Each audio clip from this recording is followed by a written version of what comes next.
yesterday was the last day of our meeting where untrue, fake news. We actually have a second day. So welcome back. I'm looking for AJ, who was talking to us yesterday from the Treaty 1 to 11. He wanted to start our day with a song. I guess he's not here yet this morning. So just a few announcements. Yesterday there was a rumor that we had Maple Leaf fans in the room. So far, the highest bid for them highly wanted and loved Maple Leafs was a total of 0. So I'm thinking that this idea that there might actually be Leaf fans is false. I encourage you to go to the fair and bid on those Leaf tickets. I think they're worth about $200. It's tonight's game. Is it the Oilers tonight? Who? Columbus. Oh, so I could see why you might not want to go. So anyways, go see the kiosk over there. I think we'll go till 1 o'clock today in terms of the silent auction. Do bid on those tickets. That's for Anishinaabe Health here in Toronto. Also, don't forget to get your checklist signed off from all the vendors in the information fair. There's an iPad up for a draw there. And thirdly, the video booth, again, to win some Bose speakers. And as I said yesterday, we will not fact-check any of your comments, nor will we send the photos to CSIS or any kind of our Canadian Revenue Agency. So fear not, please share your thoughts on the video booth. I'm looking for Jeffrey, who's my AFN protocol gentleman. Nelson, do we know if Jeff's around? He has to come running up here fast.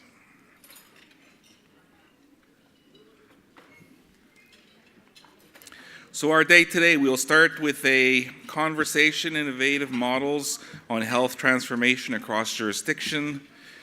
We'll have a Q&As. We'll go till around the 9:45 this morning. Then we'll have the Honourable Eric Hoskins, Minister of Health and Long-Term Care, join us from the Government of Ontario. Then we'll go into caucus sessions. In the caucus sessions, people have approached me and asked me, what are we going to do in those caucus sessions? We do have moderators or facilitators that will join you in the caucus. It's really to provide you, for the regions, to have some space to discuss topics that are pressing or perhaps brief your people who don't have an opportunity perhaps to come together in your regions. One of the questions I have or something for consideration is that as a national organization, the Assembly of First Nations obviously there to assist you in your efforts nationally. If there are things that you might see that could be done at a national level, that's your opportunity to share those desires with the facilitators or the group. Those notes will be captured to take back to the Assembly of First Nations. I'm thinking if there are broad research initiatives, is there a way to facilitate across jurisdictions in terms of knowledge, in terms of ways forward, paths, lessons learned? Perhaps there's a role for the national office. Of course, I know the AFN never does or gets ahead of communities, so it's really your opportunity to share with the AFN your desires as community members and also from the regions. So I'm thinking that's something to consider for your caucus this afternoon or this morning. We're back this afternoon. We'll hear from Regional Chief Isidore Day. And then when I think we were wrapping up, or we have it again, and then we're wrapping up with Mr. Jock, who will provide us his comments and perspectives on our 2 days of meetings. I would invite our elder to sing us a song here, but I'm looking for my protocol person to make sure he's around. And also want to let everyone filter in slowly from their coffee and their breakfast. So maybe a long, awkward silence for a couple of seconds.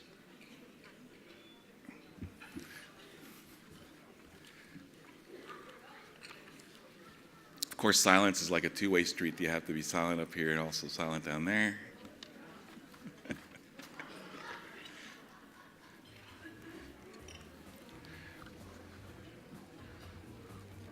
So I'll start in about 5 minutes. Actually, I'll invite our moderator and I'll invite our panelists up. I'll invite Dr. Greenwood, Ms. Gail Bomey, and Ms. Tracy Mcpherson to the front to occupy our lovely white couches. There are translation devices in case we do get a Francophone delegate who wishes to ask a question in French. And we'll start in 2 minutes.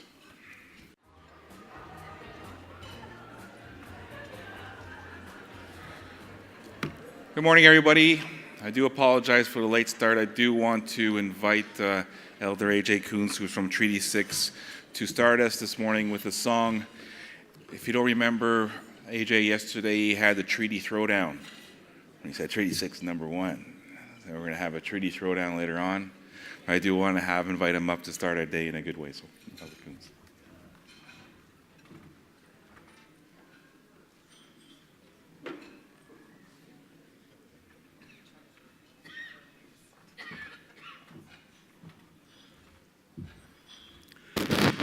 Good morning, ladies and gentlemen.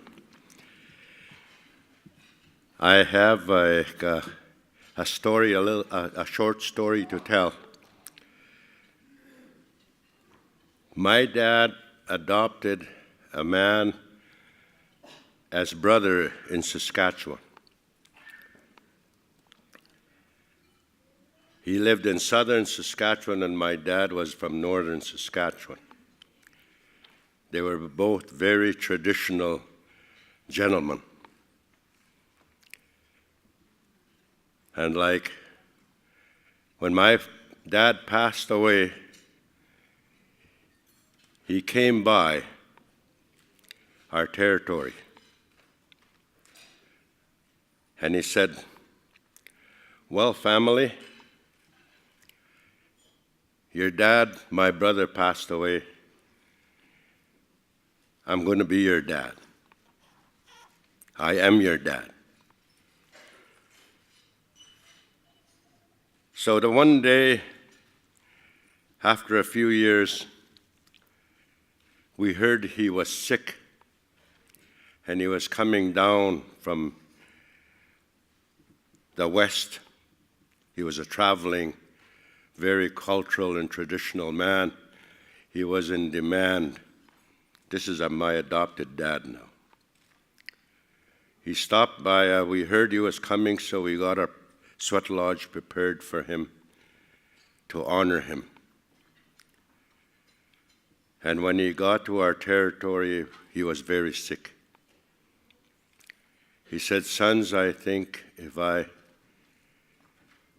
can sit one round with you out of the 4, I'll be happy." So when he led our ceremony, he said, "I want to leave you with something." And that's what I'm going to do here this morning. He said, "I received a gift from the spirit world. It was a message. And I received that gift in my dream free. It was a gift. But I was also instructed in receiving that gift. If you know it, if you can learn it, you give it away as a gift, because I received it as a gift." You see, the spirit world, he says, the spirit world is very much alive. It's looked after our generations upon generations. For hundreds and thousands of years, it's looked after us. It's kin to us. It's related to us. We are not orphans. We have family. that continue to look after us each morning, each evening, and each night and each day. And they are real. We have brothers and sisters in the animal world. We have grandma, grandpas in the physical world. And they were all created like we were created. And having been created together, we became family. Mother Earth became our sustenance. And they are all alive today. Very, very unique, blessed people we are. We are blessed. That world, that family I talk about, still talks to us. And it still cares for us. We are peoples, the many ceremonies that we attend, that I attend, some of them I conduct. I found the truth of that family. Created like what I was, alive, caring, loving. That family is still real today and will continue to be real for our children and our children's children.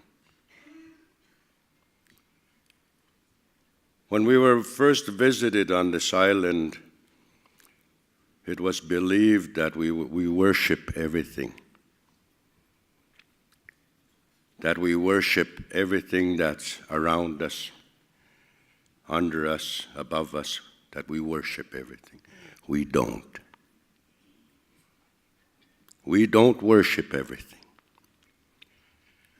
But we revere and we honor family. There's only one we worship, and so that's the Lord Creator God. That's the only one. In all our ceremonies, we honor our ancestors, the ones that have gone on. We believe they never really left. They never left us. They're still around. And as we gather here in our dilemma, as we gather here in our hurts, our frustrations, our tears, our ancestors are here. They didn't leave us.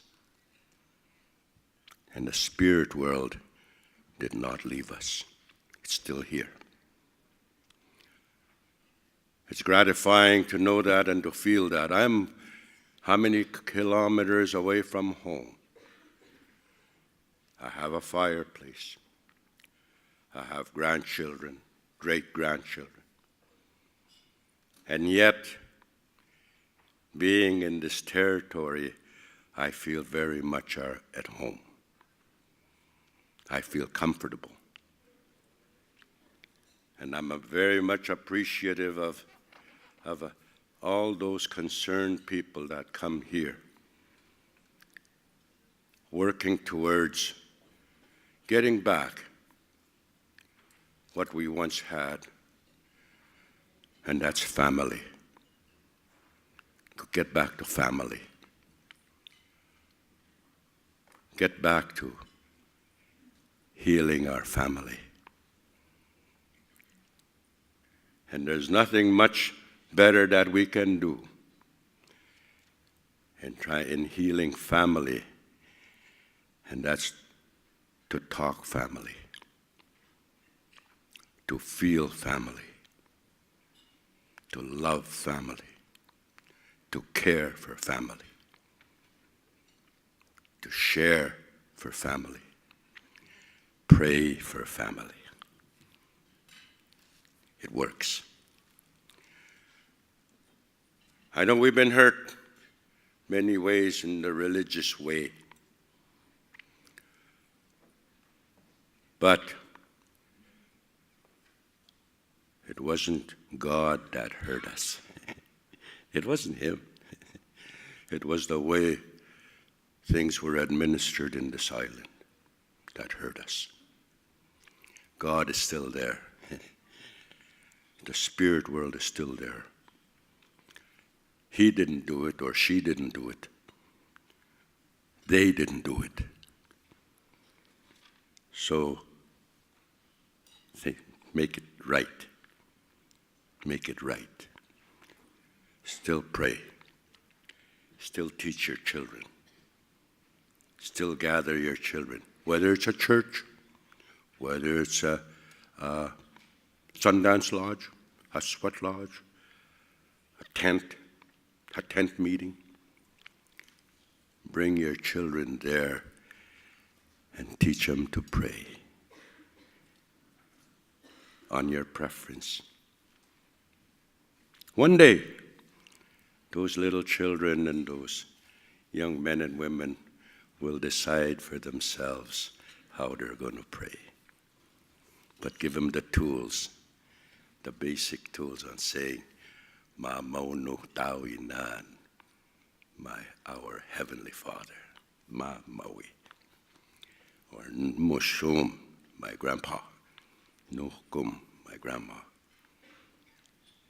Teach them that. I'm going to sing the song that my adopted dad gave us, and he says, I was given it to me, it was given to me free. I give it to you free, my sons and daughters, he said. But wherever you are, if you can share it, you share it. I got it free, I gave it to you free, and I'm going to give it to you free. You use it. It goes like this. You don't have to rise, but you can think about your little family place, your little fireplace back home. Some of your peoples are sick back home, and we worry about them. Some of our families are broke up. Many of our children are in foster homes. Our people are very sick. Many of them in the hospitals, many of them at home. Think about them as I sing this song.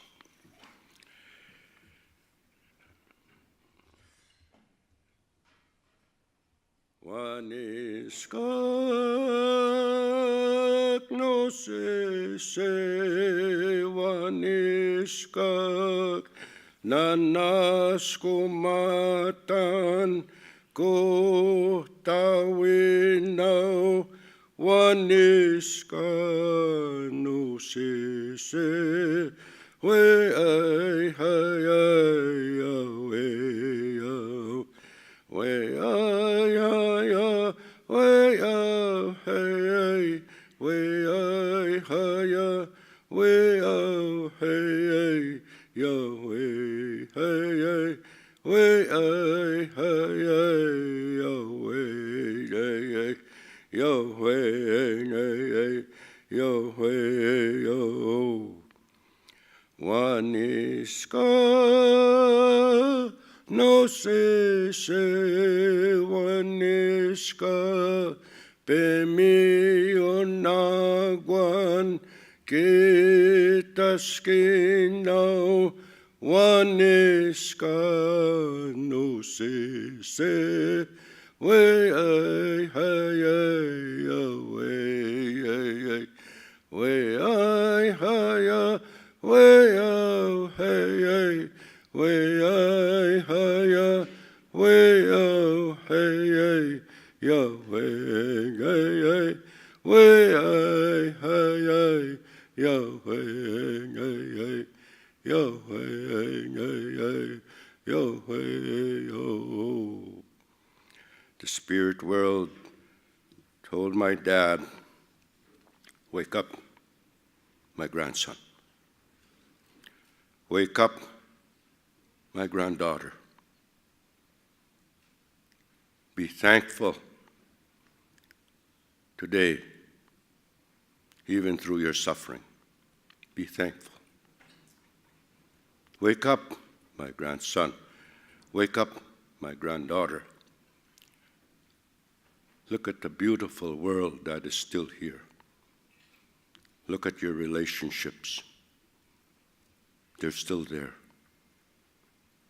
Wake up, my grandson. What my adopted dad was told was not wake up, it's 7 o'clock a.m., it's time for coffee. That's not what he was told by the spirit world. The spirit world was telling me, and now it's telling you, wake up. Don't drink that coffee, smell that coffee. There's something very wrong here. Thousands of our children are in care. Young men and women are jailed. They're filling up the Canadian jails. Wake up. Nobody has jobs. Wake up. The country is not sharing its resources with our people. Wake up. We're unhappy people. Wake up.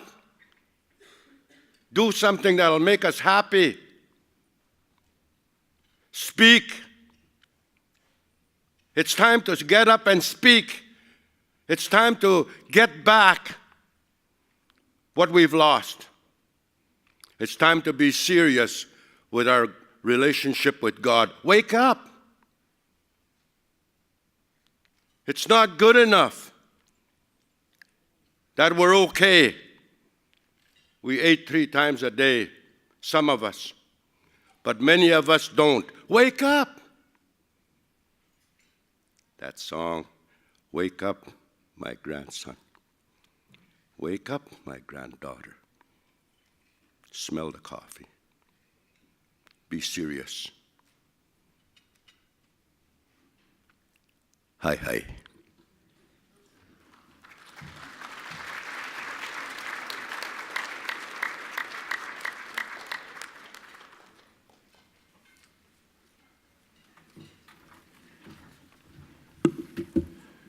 Miigwech, Elder Koontz.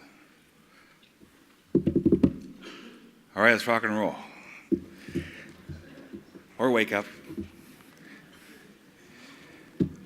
Our moderator for our conversation this morning on innovative models and health transformation across jurisdiction is Dr. Margo Greenwood, who is an Indigenous scholar of Cree ancestry with more than 20 years of experience in the field of early childhood education. Professionally and personally, children have been the focus of her life. She has worked as a frontline caregiver of early childhood services, designed early childhood curriculum, programs, and evaluations, and taught early childhood education courses at both the college and university levels. As a mother of 3, she is personally committed to the continued well-being of children and youth in Canada. Please help me welcome our moderator, Dr. Margo Greenwood. I'm going to come to here.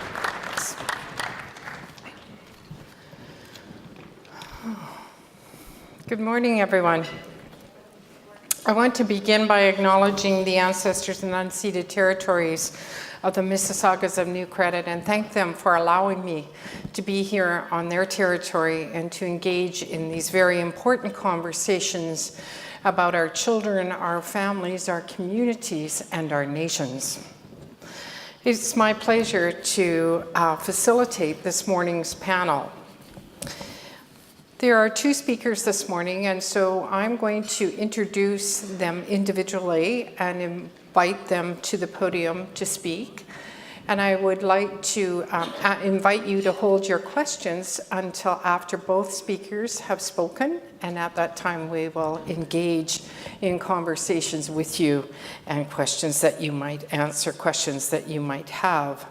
So I'm going to begin by introducing our first speaker, and to let you know that unfortunately our scheduled panelist, Chief Edmund Bellegarde from the Tribal Chief, File Hills Capel Tribal Council, was unable to be with us this morning.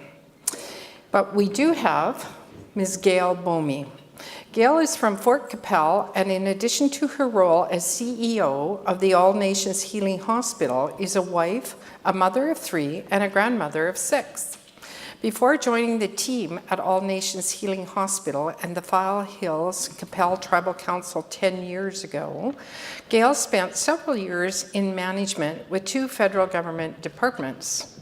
The change in roles from policy implementation to influencing policy, building relationships, and establishing partnerships has been enriching and continues to evolve daily.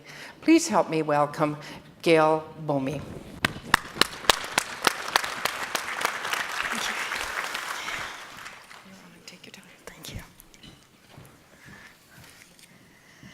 Good morning, everyone, and thank you for the introduction, Margo, and for the invitation to share the story of All Nations Healing Hospital.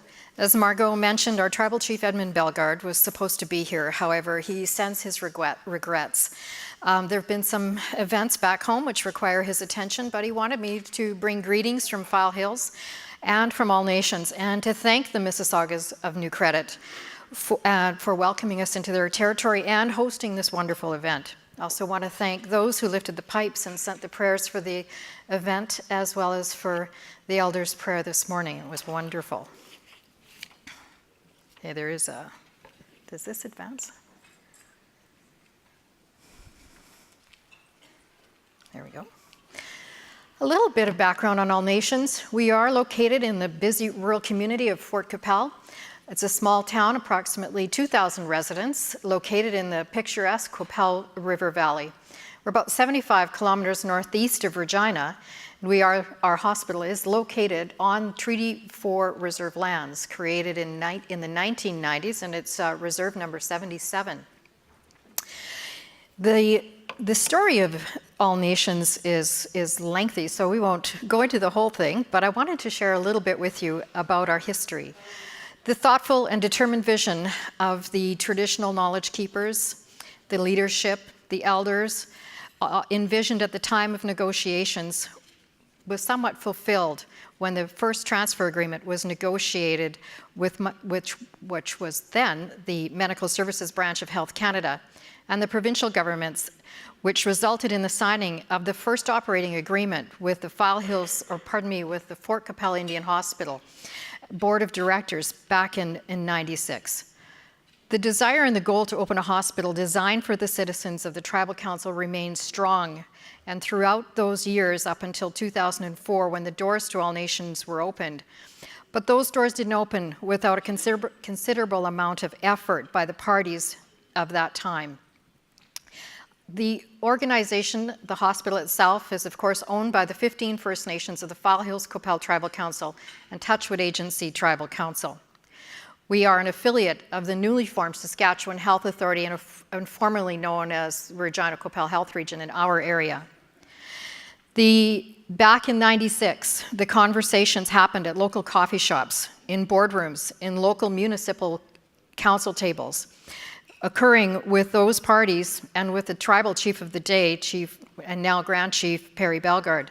Considerable efforts were made by the establishment of that time to form relationships and to start to build an understanding of the vision of the nations of the Tribal Council and in their goal to operate a wholly owned First Nations hospital in our area.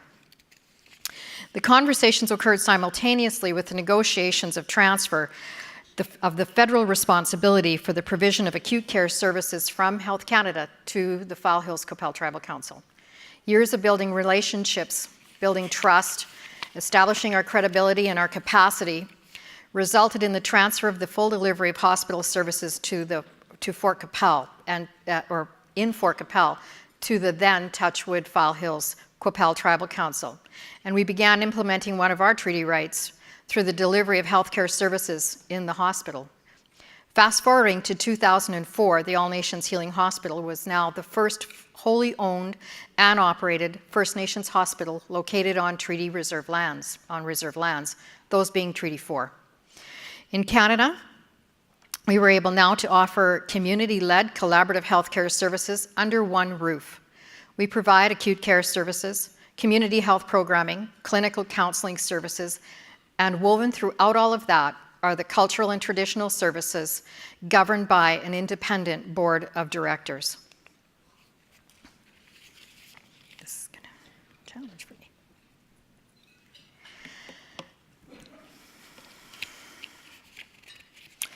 Just want to go back a slide. Maybe.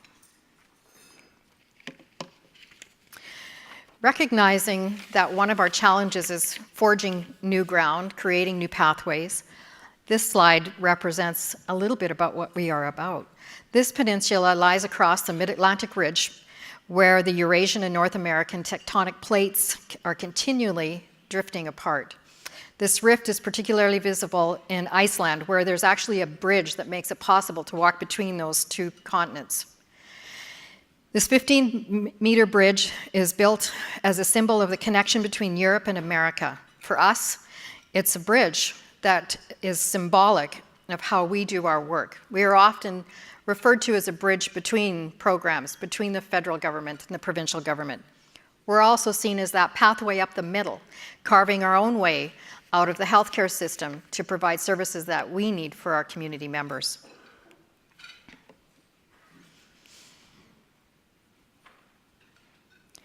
Our leadership is key to where we go. They define what we're going to do. They guide us in the delivery of our services. We are a community-led organization. Our relationships were and still are key to ensuring that we maintain good partnerships with our stakeholders. And we all know relationships are not defined in times of prosperity. They're defined in times of adversity. And we've been through our share of both. Our organization is governed by our owners group, which is the Hospital Corp, the Board of Directors, which is All Nations Healing Hospital, Inc., our File Hills Qu'Appelle Tribal Council, through our Health Commission chiefs and our Executive Council, through our community, which is through our community health directors, as well as our Women's Advisory Group, and our partnerships, which are extensive. We are a facility that incorporates First Nation culture and spirituality into all that we do. And it's important to note that when you drive onto the land where our hospital is located, you have your first cultural awareness experience. And that is where our treaty flag flies.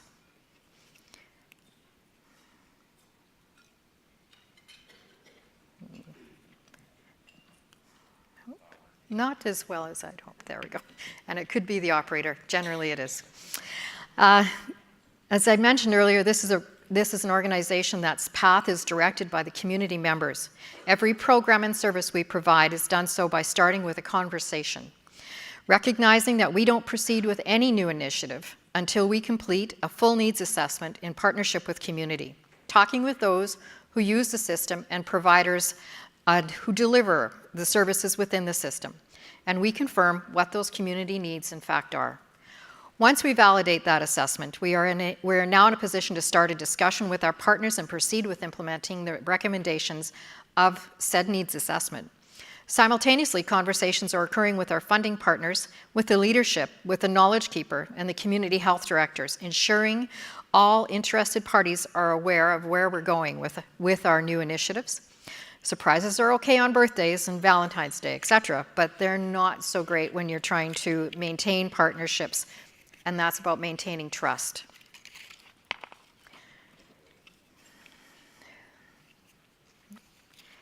Innovation and transformation is what our organization is known for, and that is led largely through the guidance and wisdom of the knowledge keepers and the life speakers and the leadership. And we are in proceeding with the fulfillment of the treaty obligations through reciprocity. The All Nations occupies the treaty space that exists between the Western methodology and traditional services. That's where we reside, in the delivery of healthcare services which respect the system's needs, but really and ultimately respect the needs of the community. In recent conversations with the new leadership of the new Saskatchewan Health Authority in Saskatchewan, we've confirmed that we'll be moving forward with the partnership accord and we'll be assuming more responsibility for programs and services to be delivered by our organization for the citizens of our area. And we'll be engaging with our provincial partners to collaborate in doing the same. So although we've had our challenges provincially, and relationships federally have generally always been really strong. We've seen 12 different health authorities collapse into one, with the CEO reaching out to us and asking, how do we partner with an innovative site, using you as a demonstration and a model to move forward for other possible community transformation sites as well in Saskatchewan. And we all wholeheartedly agree that we're much better and do much better work when we all work together for that common goal. We acknowledge and accept that there will be mistakes that we make on this journey, but we'll learn from them and we will move forward as a partnered organization. We have joint interests, and one of them is the shared vision for service provision. Our model works to demonstrate the value of First Nation tradition and culture within the acute care environment. We recognize the importance of spiritual institutes within First Nation culture. We value the wisdom, the guidance, and the role of our knowledge keepers and our life speakers, which also emphasizes on the connectedness to the people. We work to restore that balance and support nurturing and mutually respectful relationships with all our partners. Our ultimate goal is that we have holistic people in healthy communities. Our ultimate goal is to be a model which is responsive, which is innovative, collaborative, and inclusive.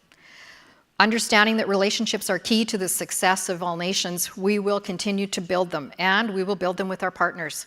We will be accountable to our citizens that we serve, and by a natural byproduct of that accountability is the accountability to all our stakeholders. Our goal and our challenge is always to be transparent, communicate thoughtfully, seek continuous feedback, and provide culturally facilitated safe care. And that's my PowerPoint.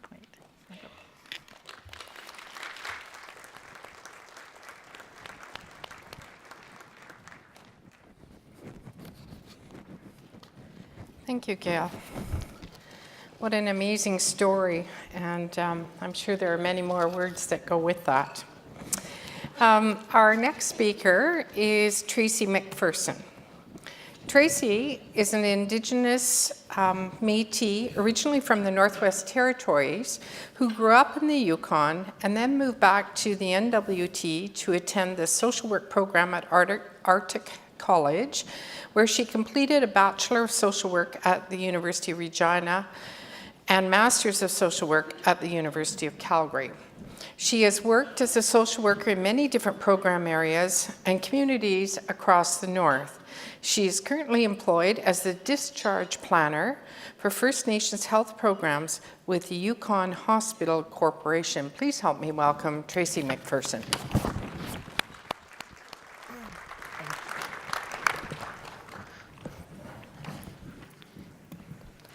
Good morning. Thank you for having me. It's a pleasure to be here. I guess I'd first like to start by saying it's nice to see our some other people from the North here. And today, I'd just like to mention that in the Yukon, we're celebrating a very important milestone. On February 14th, 1973, 45 years ago, 13 chiefs making up the Yukon Native Brotherhood, led by Elijah Smith, went to Ottawa. And at that time, they met with Prime Minister Trudeau and presented a document titled Together Today for Our Children Tomorrow, which was a statement of grievances and an approach to settlement by the Yukon Indian people. And this is very important in that this contributed to a lot of the to a lot of the self-government agreements and sort of where the Yukon is today. 11 of the 14 First Nations in the Yukon are self-governing. And I think that if we look back 45 years ago today, we need to acknowledge the work that was done at that time. So in Whitehorse today, they're actually having a celebration and marking this milestone. So I think we need to acknowledge that. One of the things is I've brought a video that I'd like to show first to just explain a little bit about our program, and then I'll talk a little bit after that. So I think that, is that queued up?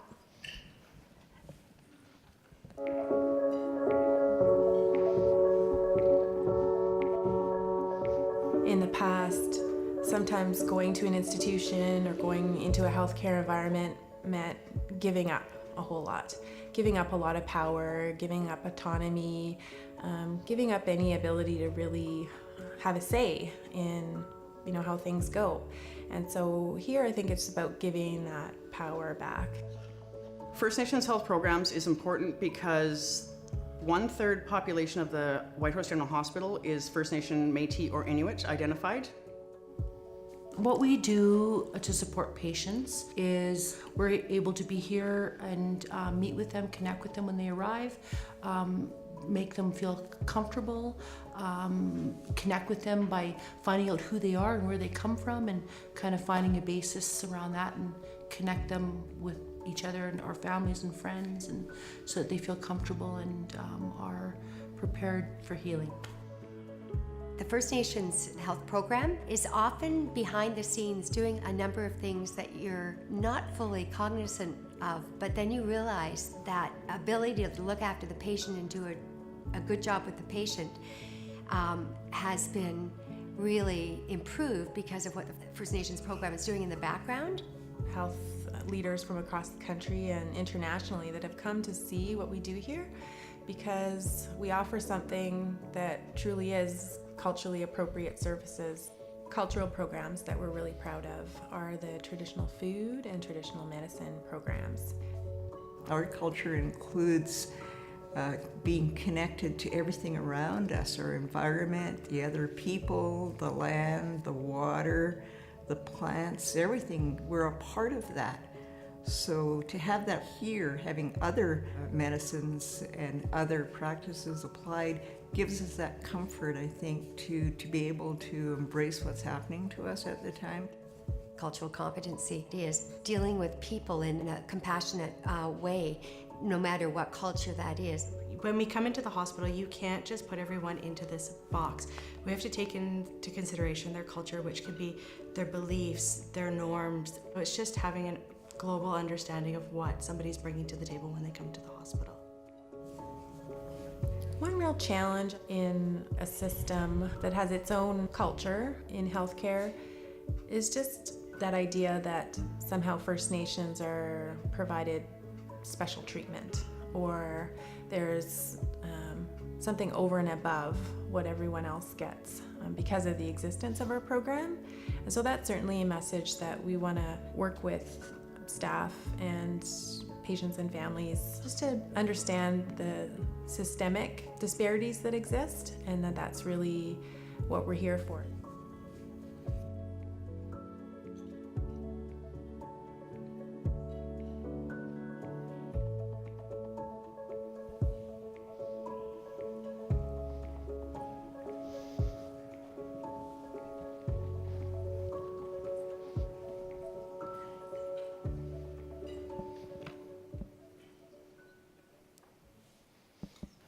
Thank you. I think the video provides a really good overview of our program. So a little bit about our past. We're entering into our 25th year. Just a sec, sorry. We're entering into our 25th year of First Nations Health. The First Nations Health Program was established in 1993 under the Whitehorse General Hospital Programs and First Nations Health Services and Community Health Transfer Agreement. Signatories to that agreement included the Government of Canada, the Government of the Yukon Hospital Corporation, and the Council for Yukon First Nations. A number of programs were identified that would fulfill the obligation to provide appropriate hospital-based services beyond the usual clinical and diagnostic services. The landmark agreement laid the foundation for strong relationships and established the governance model that ensures representation of First Nations on the Board of Trustees, therefore involved in decisions that affect patient care at the hospital.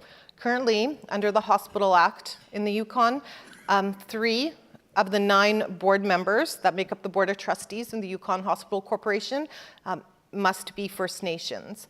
And so we have a 1/3 representation on the board. And of the 3 First Nation board members, the The 3 First Nation board members, along with the board chair, make up our First Nation Health Committee, which gives direction to the First Nations Health Program. So we do have direction given directly from the board. Since its inception, the First Nation Health Program has embodied a holistic philosophy of care, which recognizes health as an inherent right and builds on the progress that has been made through land claims and self-government in the Yukon. And as I spoke this morning, self-government and land claims has been very important in the establishment of our program. So presently, we have a dedicated team who puts the patient at the center of care in their healing journey. We are also a recognized partner within the hospital team and among community organizations. And I think this is a really key point. Yesterday, in a lot of the presentations, people spoke about partnerships, and I think that for our program to be successful, partnerships and working effectively with others, be it other First Nation governments, communities, agencies within Whitehorse, other partners within the Yukon Hospital Corporation, that's what makes it successful. And that way, we're providing the best care that we can for our patients. At First Nations Health Programs, we have many different roles. We advocate within and outside of the hospital system. We guide patients and clients through the hospital and health systems. As many of you are aware, the health system necessarily isn't a friendly model for many people. And with the legacy of residential schools, et cetera, can be a very not safe environment for people. We take a patient-centered, holistic approach that includes emotional, social, physical support. So we look at the whole individual. We help with accepting or understanding diagnostic and treatment procedures. A lot of times, even we know when someone's faced with a diagnostic or treatment procedure in a hospital, they're sometimes not familiar with what's going on, and we can provide a bridge and help explain that with the patient. Plan together a safe and seamless discharge. This is an area that continues to be worked on. My main role within the organization is discharge planning, and I'm passionate about ensuring that patients leave the hospital the best care and services that we can provide. Many of our patients are, I should say, the majority of our patients are from Whitehorse, but we also have a lot of communities in the Yukon, and it's ensuring that people can leave the hospital and go to their community, ensuring they get the best care that's available. We offer use of healing sacred space to pray quietly, gather with family, and practice traditional ceremonies like smudges and healing circles. We're very fortunate within our hospital to have a healing room. It's called Naku, which is a Southern Shoshone word for healing place.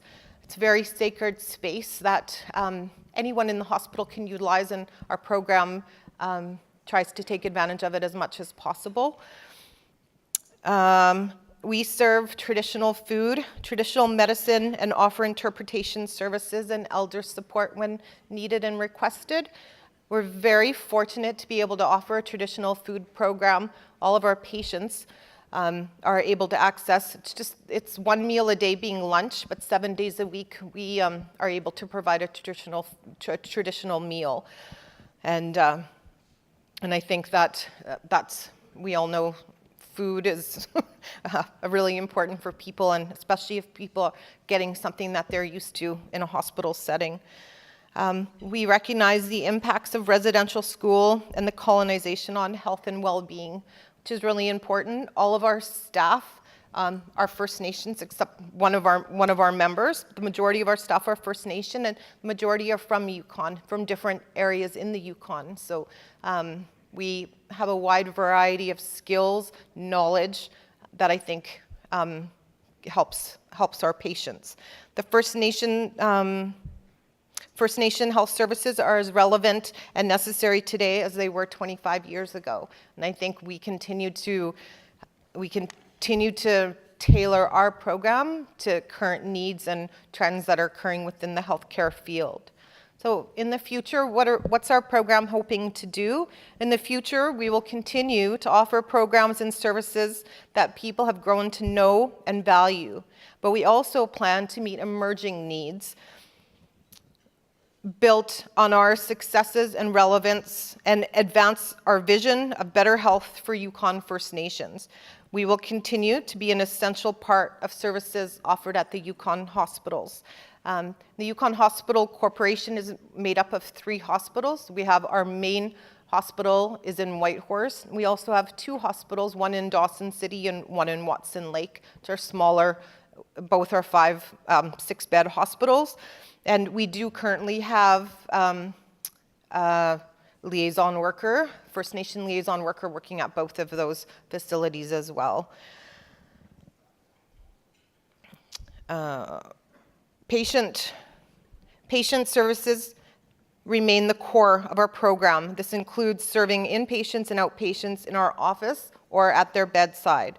Cultural programs such as traditional food and medicines or sacred space at the Naku continue to be a specialized and unique part of our program. Workforce development initiatives help build a representative workforce through recruitment strategies and training. Cultural competency enhances knowledge and skills to work with people of different cultures. One of the things that we've begun to offer is a First Nation 101 course, partnering with Yukon College. We're able to offer the course to all of the employees at Yukon Hospital Corps. So that's something that's being offered either online or in-person training sessions, at least on a monthly basis. So we're trying to get as many of the hospital staff through First Nations 101. It's a 4-hour online course, which is quite good and provides a really good history of Yukon First Nations and some of the just really good relevant information for people coming to work in the Yukon. System change improves our ability to make the hospitals accessible and culturally safe in the eyes of patients. Community-specific programs in Watson Lake and Dawson City community hospitals will extend our service and support to new regions in the territory. So basically the vision for First Nation Health is for our clients or patients to feel welcome, culturally safe, and have support to heal physically, emotionally, mentally, and spiritually. Traditional practices are part of a cultural foundation of our organization and are respected and protected by all. So it's a pleasure for me to speak about our program. I think it's definitely, we've had a lot of interest from other areas of Canada wanting to speak to us and come up and see our program. So I extend that invitation. If anyone is interested to come to the north, we'd be more than welcome to have you. I also have some additional information if I'll be around all day, so if anyone wants to speak to me, I do have some information about our program, but I do welcome questions and a conversation. So thank you very much for letting me speak about our program. Thanks, Trace.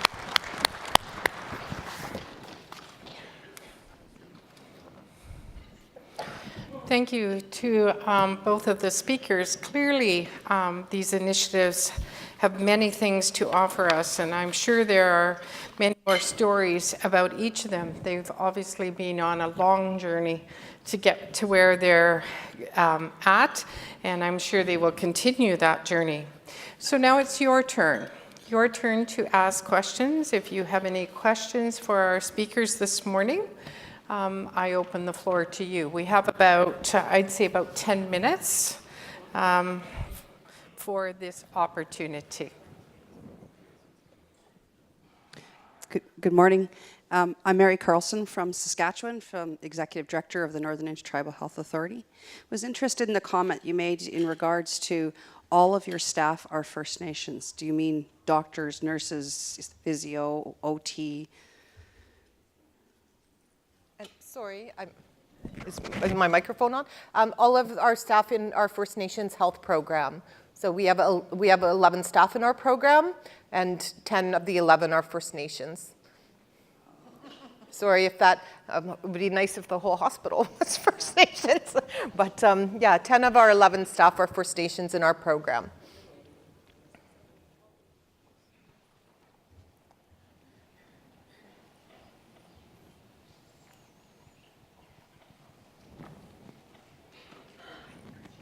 Do you see it, Matt?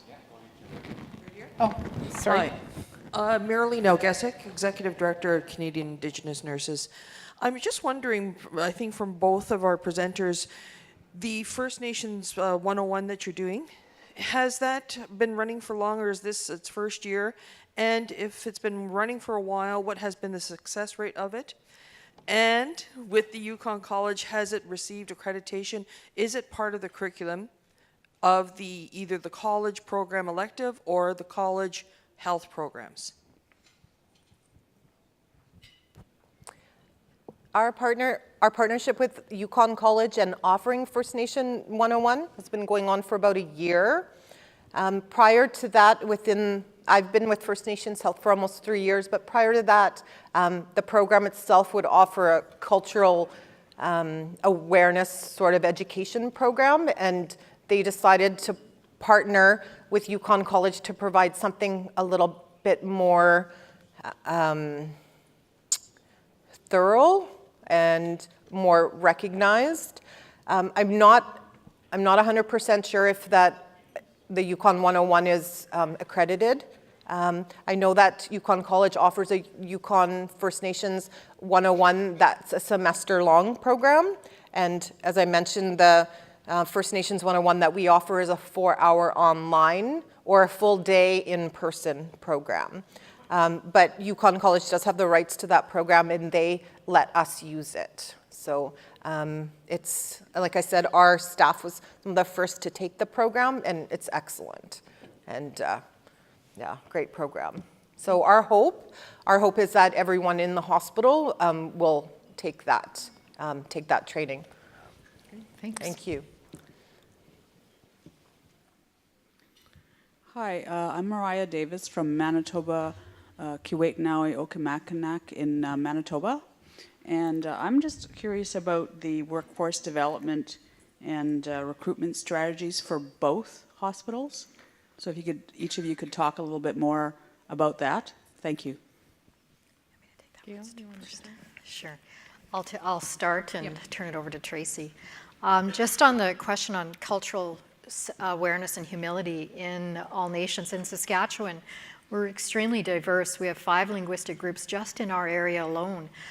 So it's a requirement of our staff and organizational partners to participate in cultural awareness training, which is a minimum one-day event with our knowledge keeper, which is repeated regularly throughout the year for staff, new staff, as well as a renewal training for any existing staff. The FSIN is working on a cultural responsiveness framework document and training program, which is expected to be, or hope to be, accredited as well within the area of Saskatchewan. So we are working on those initiatives in our province. On the workforce piece, we do work very closely with all of the educational institutions in Saskatchewan to try to develop and particularly bring First Nations into our organization. But we would really like that to happen throughout the healthcare system in our province. So we provide practicum experiences for all of those individuals in the programs to participate in both community health, in our birthing services, in our chronic illness center, in our traditional healing center, in our community health center, and in our hospitals. So they get the full, what we can provide for them, a full spectrum of services. And we see students coming from as far away as Australia to participate in those experiences at all nations. Tracy? I guess I'll add a little bit to the workforce development. We as well work with Yukon College and other colleges and universities in Canada. We've also had practicum students come into our program. We're fortunate in the Yukon to have a Bachelor of Social Work program, and we take usually yearly, sometimes twice a year, students from that program. We have on staff, there's 3 social workers right now at a BSW, MSW level.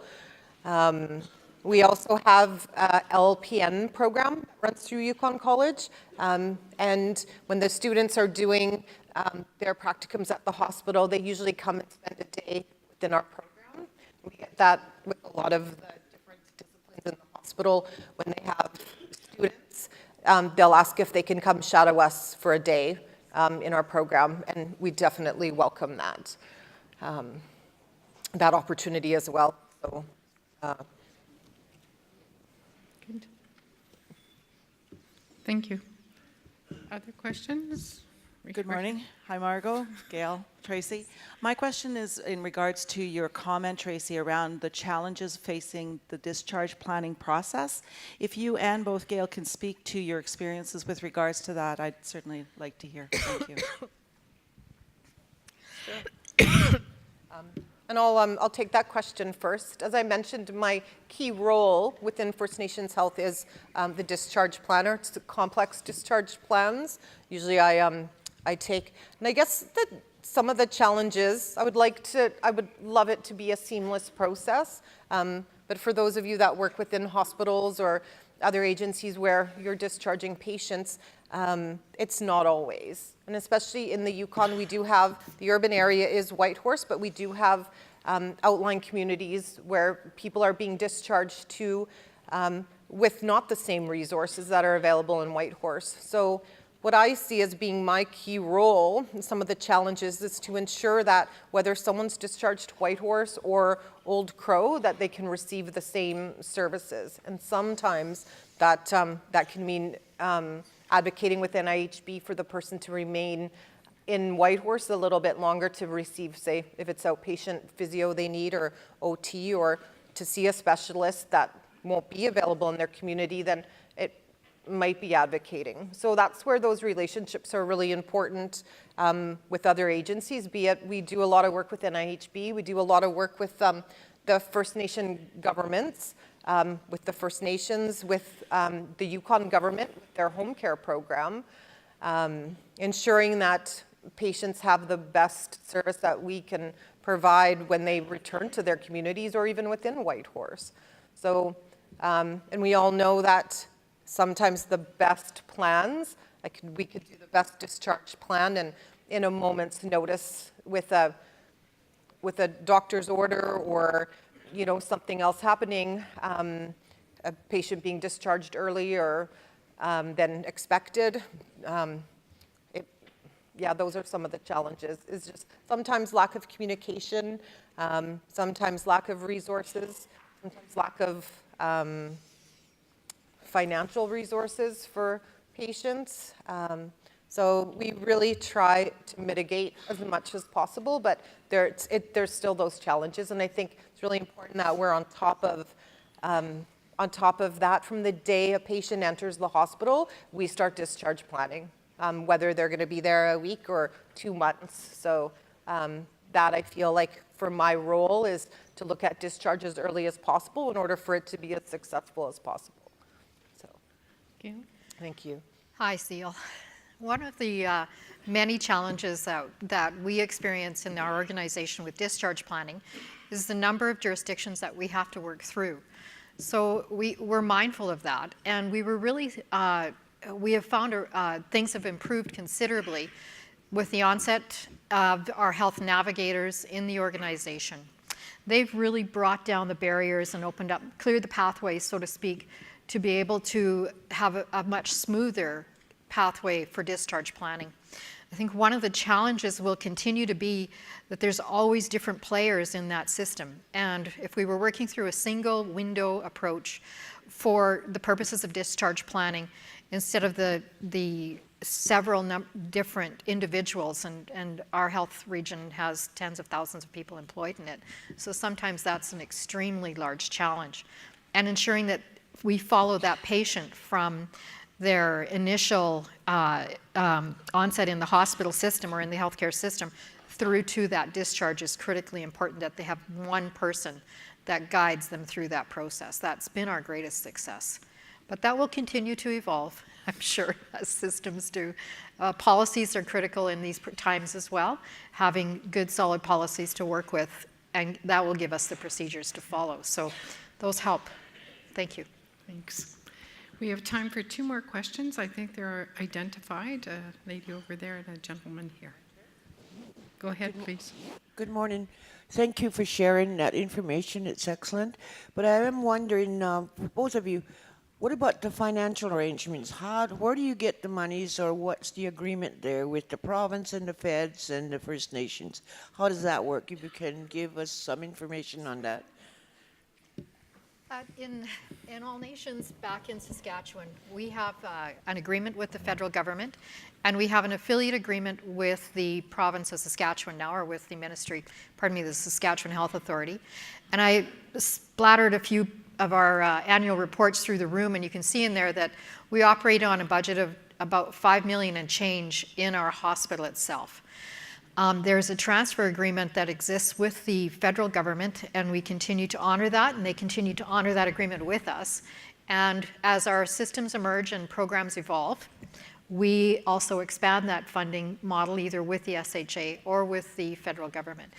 Bearing in mind that we're a number of different organizations under one roof, so we're able to pull together the resources of all of our organization to deliver a service that's common to the people, the needs of the people in the community, the citizens.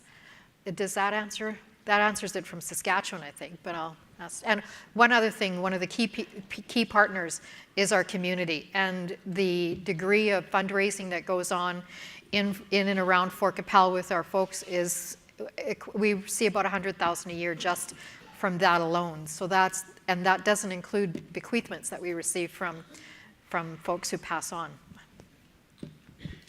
Thanks, Gail. Tracy?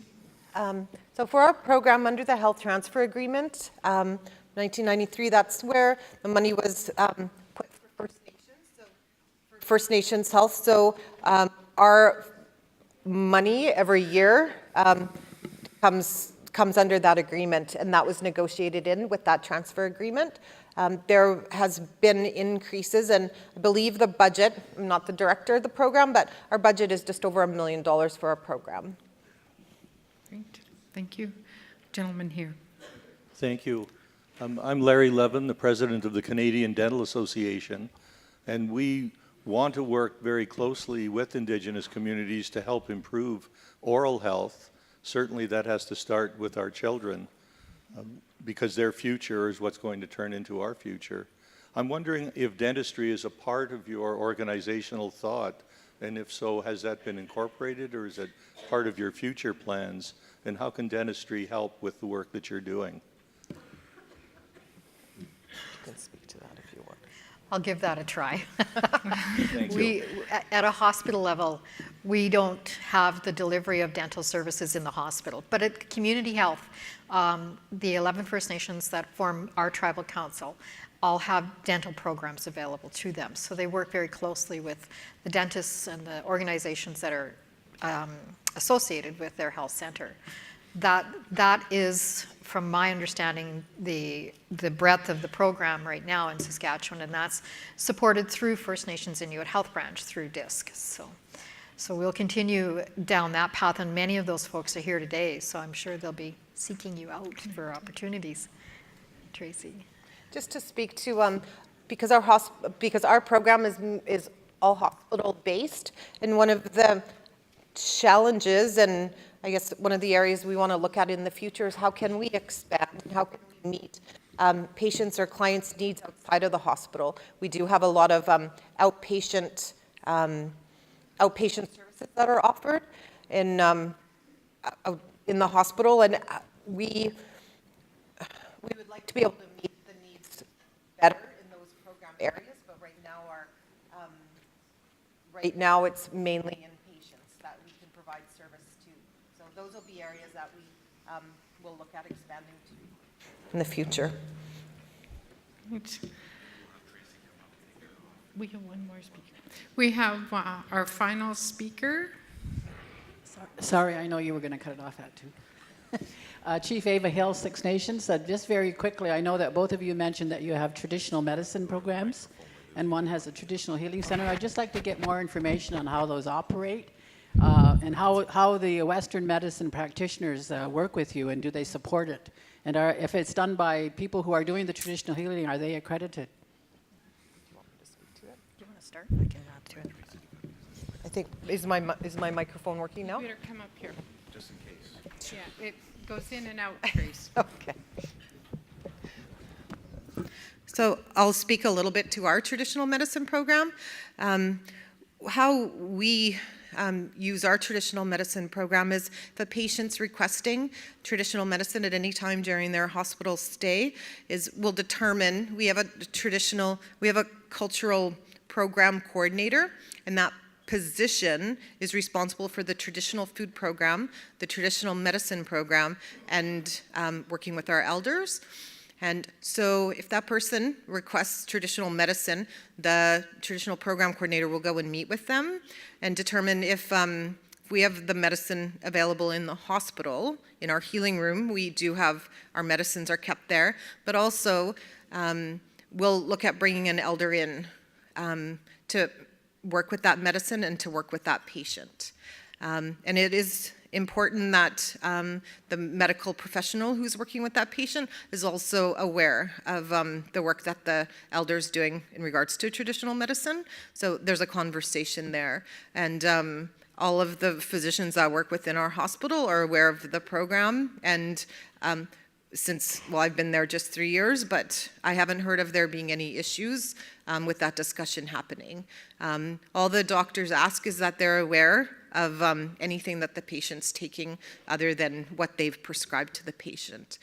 And sometimes as well, the liaison workers going in and working with the patients will recognize that a family member may have brought something in.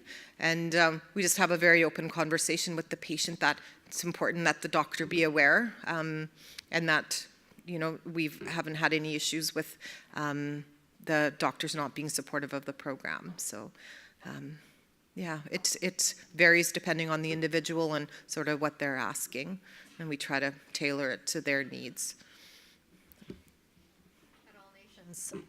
We work very closely, very similarly to the model here, with the addition that the system is intended to wrap around the patient. So the entire case management team is a part of that patient's care, including the patient and the traditional knowledge keeper. The collaboration between the physicians and the knowledge keeper is ongoing and daily. So we do have partnerships that happen and are formed with our knowledge keeper and with the physicians, both providing care together to the same patient. Conversations occur in that space to ensure safety, of course.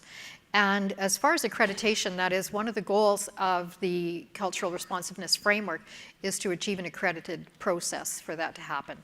Our physicians our traditional knowledge keeper is a large part of our accreditation process and walks through the entire journey with us, guiding us and helping us ensure that we achieve a successful accreditation. But he's also very instrumental in sending the message that prior to contact, there was no poverty, there was no famine, there was no pestilence, there was no housing shortages, and he always reminds us that that's the goal that we need to get back to. That's our goal, where we want to get back to. And he guides us on that journey daily in the entire area of the organization. Thank you. Oh, that concludes our panel on innovative models. Please help me in thanking Gail Bomey and Tracy Mcpherson. That was well done.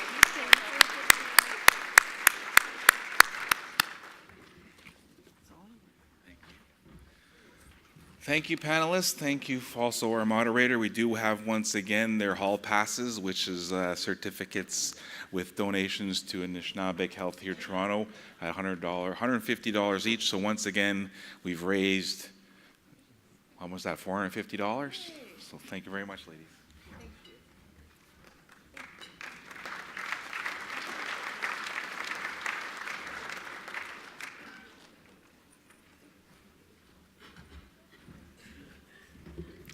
All right, that was a real conversation. I'm all excited. I do, looking for our regional chief, Isidore Day, if he's around. I believe he wanted to introduce our next guest. It's all right. Another few moments of awkward silence. Reminder while we're waiting, if there's a Leaf fan somewhere in this room, to go vote and get some,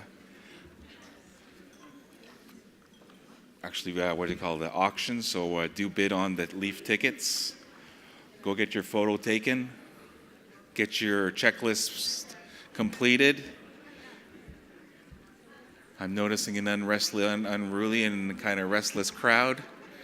Why don't we take 5 minutes? 5 minutes to grab a coffee as we wait for our regional chief, and we'll come right back for our next speaker, who is the Minister from Health here in Ontario. So 5 minutes. And I'm counting go as of now. Grab our spots, let's reconvene. I did neglect this morning to make one very important announcement, and I do want to wish everyone a very, very happy Valentine's Day to both the ladies and gentlemen out there. In this new environment of Me Too, I'm sure Hallmark has had to go back and rewrite all their Valentine's Day cards.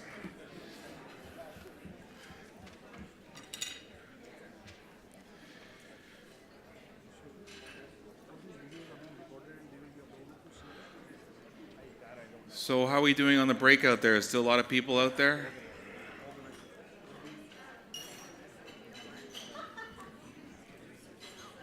I did? I didn't? Okay, I'm being told I haven't introduced myself. But I refuse to do so.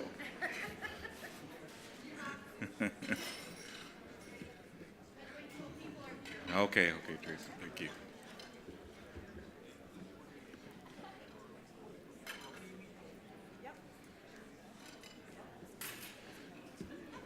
So Judith and Nelson has been helping me. So Judith's over there.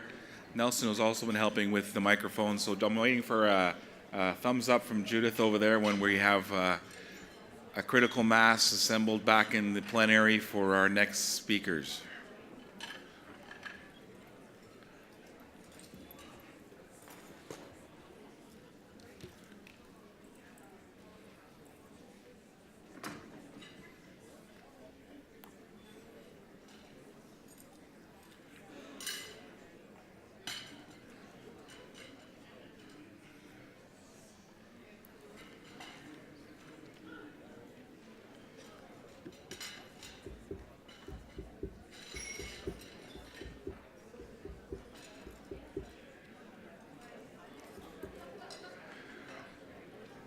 All right, so for some clarification, if you are still having coffee outside in the hallway, you have not reconvened. If your colleagues, or if you're sitting by yourself at your table, whereas at one point you had 4 or 5 colleagues with you, you have not reconvened. So gather me up some participants. Rustle me up some participants and we'll start our session.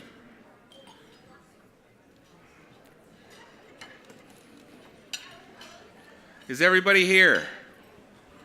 Raise your hand if you're not here.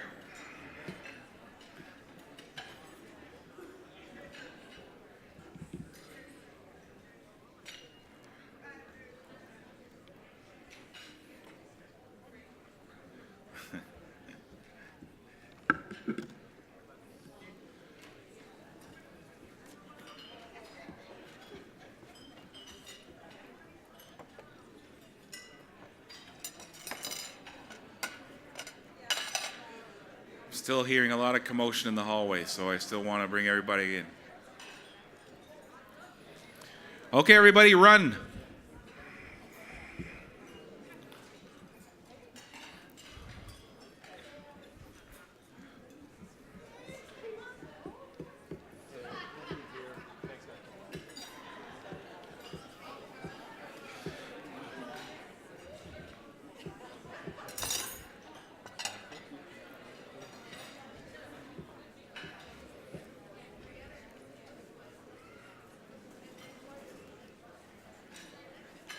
Go yell at them, you Judith. Go yell at them.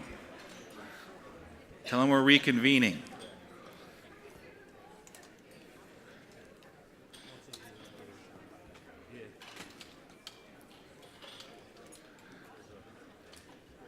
Give them the pointy finger. Let's reconvene.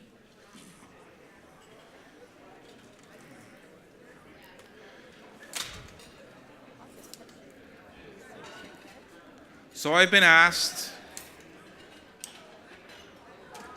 Brian, are we ready to go?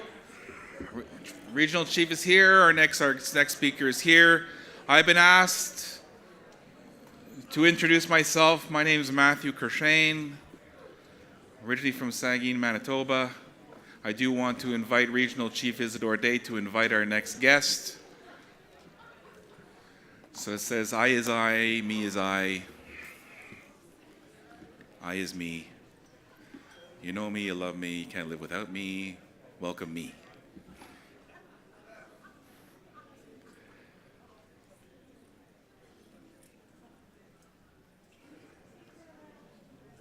So with that, please help me welcome Regional Chief Isidore Day to introduce our next speaker.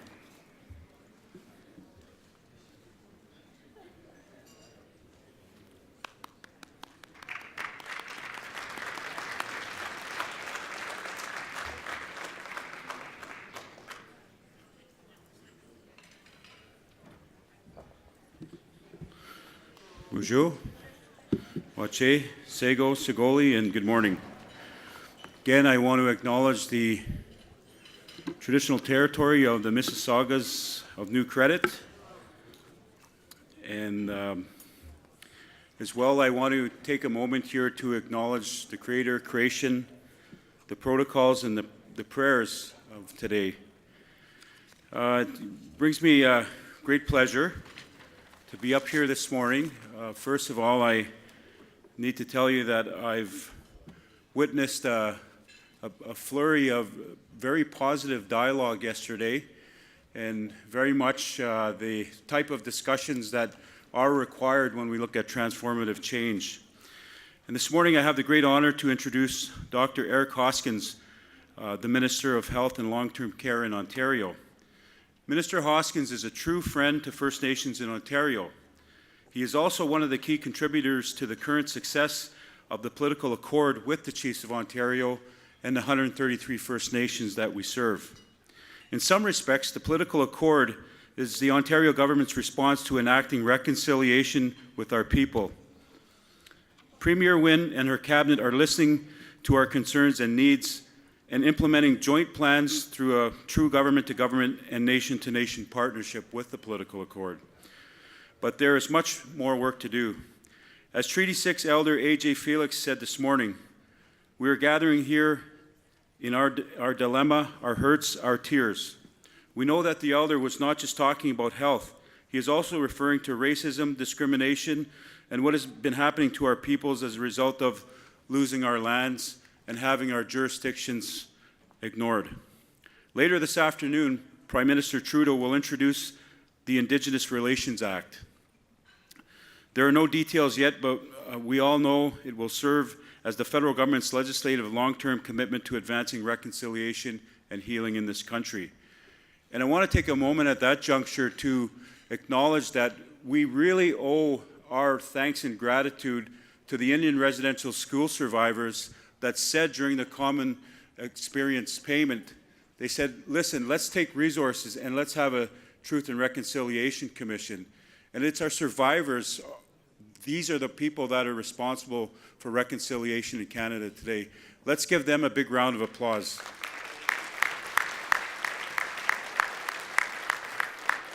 Because it is the TRC calls to action that are about healing. The healing of our residential school survivors, the healing of our children, and the strengthening of our nations. Minister Hoskins, Minister Jane Philpott, and the health ministers across Canada are not only answering the health-related TRC's call to action, they are opening the doors to allow First Nations health transformation and control of our health authorities, our own jurisdictions over health, as we've seen here earlier today and will be noted by Minister Hoskins. In the meantime, we know that the current federal provincial territorial health process can no longer work without establishing an equal place at the table for First Nations. I know Minister Hoskins has some good news to deliver to us today, and I want to thank him now for his efforts in ultimately advancing our nationhood and self-determination in partnership. At the end of the day, reconciliation is about healing and health, justice and security of our peoples, our children, and our generations to come. Please help me welcome Minister Eric Hoskins. Good.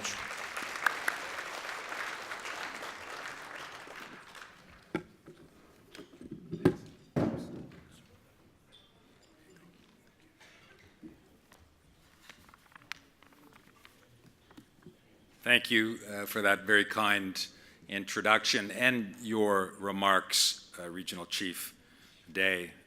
They are important remarks, I think, that provide the right context for what I'm going to say as well. And I want to start by saying good morning to everyone and thank you, each of you, thank you for having me here today with you for this important conference. And I want to start as Regional Chief Day did, I want to start by acknowledging that we're gathered here today on the traditional territory of many First Nations, but with special recognition to the Mississaugas of the New Credit. Ladies and gentlemen, I want to show my respect for their contributions and recognize the role of treaty making in what is now Ontario. We are all treaty people, and we must continue to carry out the responsibilities set out in those treaties. And our government believes that recognizing this is essential to beginning conversations about truth and reconciliation. Because truth, acknowledging the facts that have, quite frankly, been pushed aside, denied and disrespected for hundreds of years. Truth is the first step on our shared journey towards reconciliation. And then, transformation. As Ontario's health minister, I acknowledge the fact that our current health system is based on a colonial structure that is not serving First Nations communities well. The vast inequities that exist, the lack of access to essential services, the poor outcomes that we're seeing are the result of that inherently unjust colonial system. And that is, as we all know, simply unacceptable. So here in Ontario, we've quite literally rolled up our sleeves. And the first step is to rebuild a level of trust and partnership with First Nations partners. In fact, 4 years ago today, Ontario was in a very different place. Our government had not yet responded to the Truth and Reconciliation Commission's recommendations. We had no clear vision for First Nations healthcare, and we had no federal partner. Engagement tables with First Nations partners were limited, and Ontario had not yet signed the historic political accord with the Chiefs of Ontario, signed on behalf of the Chiefs of Ontario by our colleague and my friend, Regional Chief Isidore Day. So in May of 2016, we officially launched a First Nations Health Action Plan, and that was a turning point. That was when we dared to do things differently. With a willing federal partner at the table and First Nations leaders ready to seize the opportunity, we stopped paying attention to the reasons why progress was impossible. And we started seeing the opportunities just waiting to be realized. Simply put, we started taking our lead from First Nations leadership, from First Nations communities, and from First Nations frontline healthcare workers. And I'm pleased to report on some of the progress to date. Working together, I'm pleased to announce today that Ontario is funding 16 new or expanded primary care team clinics across the province that will serve over 70,000 Indigenous people.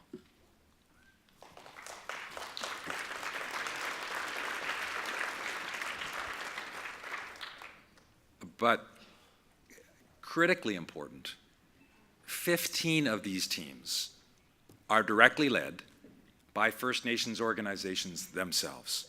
And the 16th is led by the Southwest Ontario Aboriginal Health Access Centre, but led in direct partnership with First Nations in the region. So these really are First Nations-led and governed health clinics. This investment will provide people on reserve with access to traditional healers, nurse practitioners, and mental health counselors, and others who will provide care that respects your unique culture.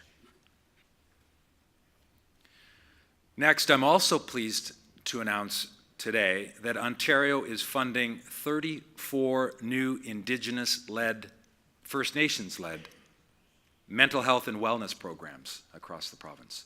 34.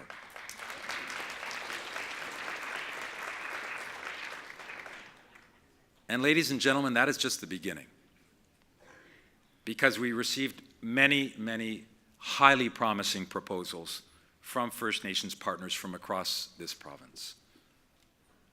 But this first round of programs will serve over 69 First Nations communities and include the funding, even specifically, of over 100 new mental health workers.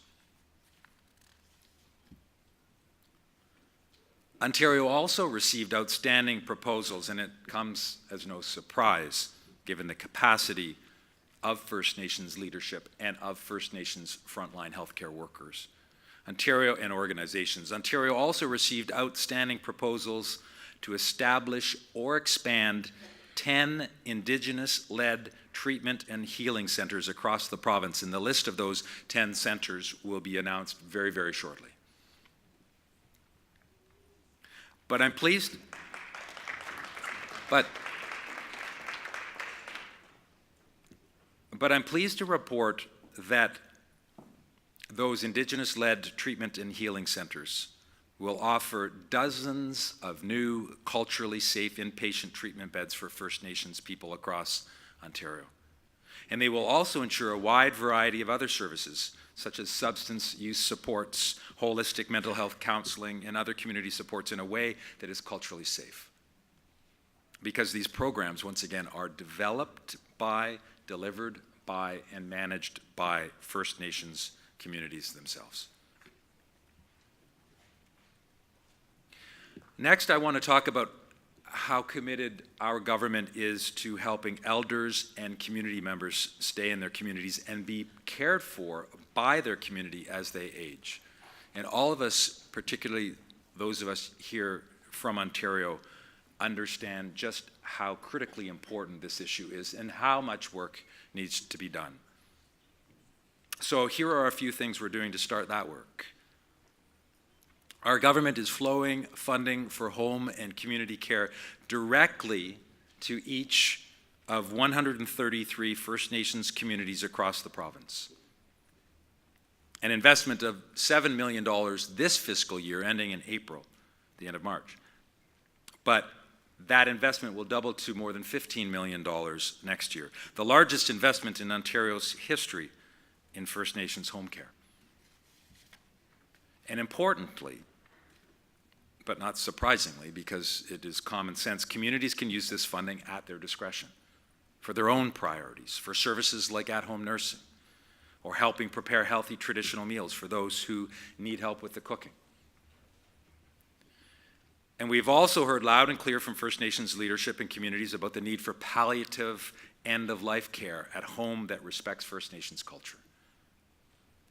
So, working with First Nations to select culturally safe training programs through Lakehead University and St. Elizabeth Career College, we're investing in palliative care training for almost 1,000 healthcare providers who work in First Nations communities and with Indigenous health organizations. And I should also mention that just this past Monday, our government officially launched a new call for applications for new long-term care beds. And I know this is a conversation that I've had with many of you here today. Through Ontario's seniors strategy that was announced last fall, we committed to building and creating 5,000 new long-term care beds over the next 4 years, and more than 30,000 over the next decade. And it's explicit in the strategy that it has, and these licenses will be, it has a special focus on the culturally specific needs of Indigenous people. So please submit your applications for new beds in your communities. These initiatives that I've outlined are really just the first step. As important as they are, I will be the first to acknowledge how tall that mountain is that we need to climb together. The disparities that exist between First Nations individuals and families and communities and non-First Nations communities is deplorable and unacceptable. Whether it is the high rates of youth suicide in Ontario among First Nations youth and children, or the high rates of diabetes and heart disease. There are so many unimaginable examples of the work that is required to be done together. But I think, and if you hopefully can see it from my presentation, here in Ontario, we believe that that respectful partnership has grown substantially just over the last few years. And the key to solving many of these challenges is a simple one, and I'll get to that.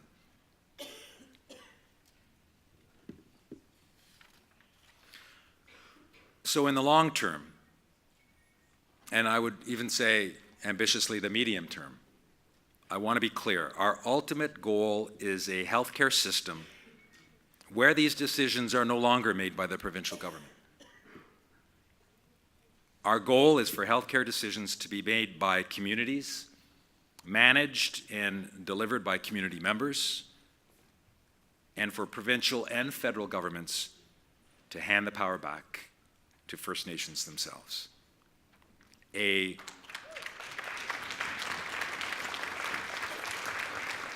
Or put succinctly, a First Nations healthcare system conceived of, planned by, operated by, and governed by First Nations. This summer, Federal Minister Jane Philpott and I joined with Grand Chief Fiddler of Anishinaabe Nation to sign a Charter of Relationship Principles to guide true systemic governance transformation towards that future First Nations-owned healthcare system for communities within Anishinaabe Nation territory. And I'm also pleased to report that discussions are well underway with other First Nation provincial territorial organizations. And I want to note quickly just how critical it is that these discussions are happening in coordination with the federal government. Because for too long we've been falling into that black hole of jurisdictional questions and bureaucratic loopholes, so having all three partners at the table in a meaningful way together is absolutely essential. And thanks to the momentum that we've achieved together, I truly have faith that this future will be possible in a matter of years instead of in a generation. And this is all due to the leadership of exceptional partners like National Chief Perry Bellegarde, Ontario Regional Chief Isidore Day, Grand Chief Alvin Fiddler, Grand Council Chief Patrick Madabi, and the inspiring First Nations healthcare workers who have also provided thoughtful and frank advice along the way. People like May Catt, Carol Hopkins, who both are serving on my Mental Health and Addictions Leadership Advisory Committee and in so many other ways. And others like Saul Mamakwai. Ladies and gentlemen, I'd be remiss if I didn't mention how critical the voices of First Nations youth are to this conversation. Their bravery in speaking truth to power has caught the attention of this nation, and I could not feel more hopeful for the future generation than when I see how courageous and capable they are. They are my personal inspiration to get this right. So to close off, I want to recognize that although a lot has been accomplished through meaningful partnerships with First Nations partners and health providers, there is so much more work to be done. So I have a message, a friendly one, to those partners, some of my provincial colleagues who are just starting down this journey. There will always be barriers, challenges that seem insurmountable, tensions that feel irreconcilable. And that's expected because after hundreds of years of cruel and misguided government policies and rightly earned broken trust, you have to start somewhere.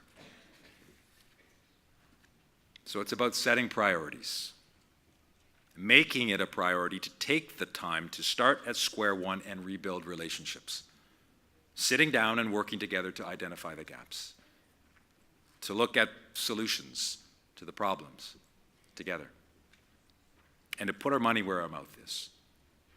When we're all committed to working together, to work through the challenges as equals, with respect and an open mind, there's nothing we can't accomplish. Because the talent, the overwhelming will, and the leadership are all there.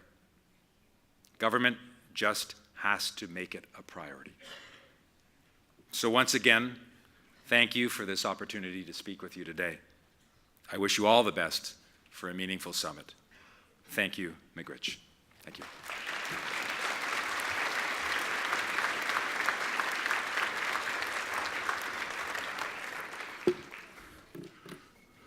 A very, very good friend of First Nations in Ontario.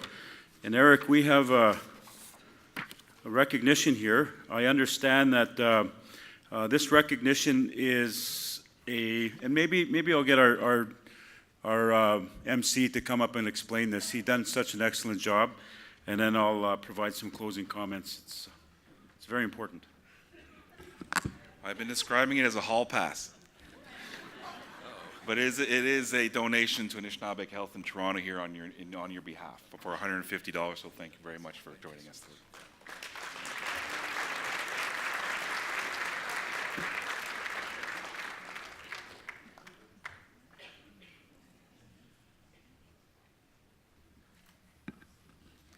This side, this side.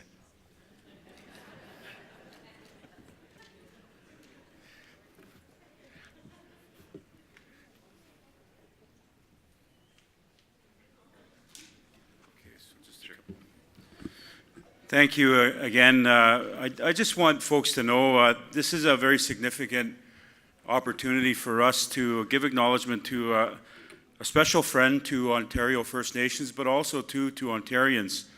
And the fact that he's coming here today to provide such an announcement, it's not just a drop of investment here that will help our First Nation communities into the future, but there's a little bit of a background here. When Minister Hoskins was elected as a minister and joined the cabinet table, he very quickly became a champion for First Nation issues and working with the broader Indigenous community. And we have had nothing but responsive action from this minister. I've never seen a leg in time in terms of the response when it was needed, Eric, and I want to thank you. And I think let's give him a round of applause, first of all, for being here.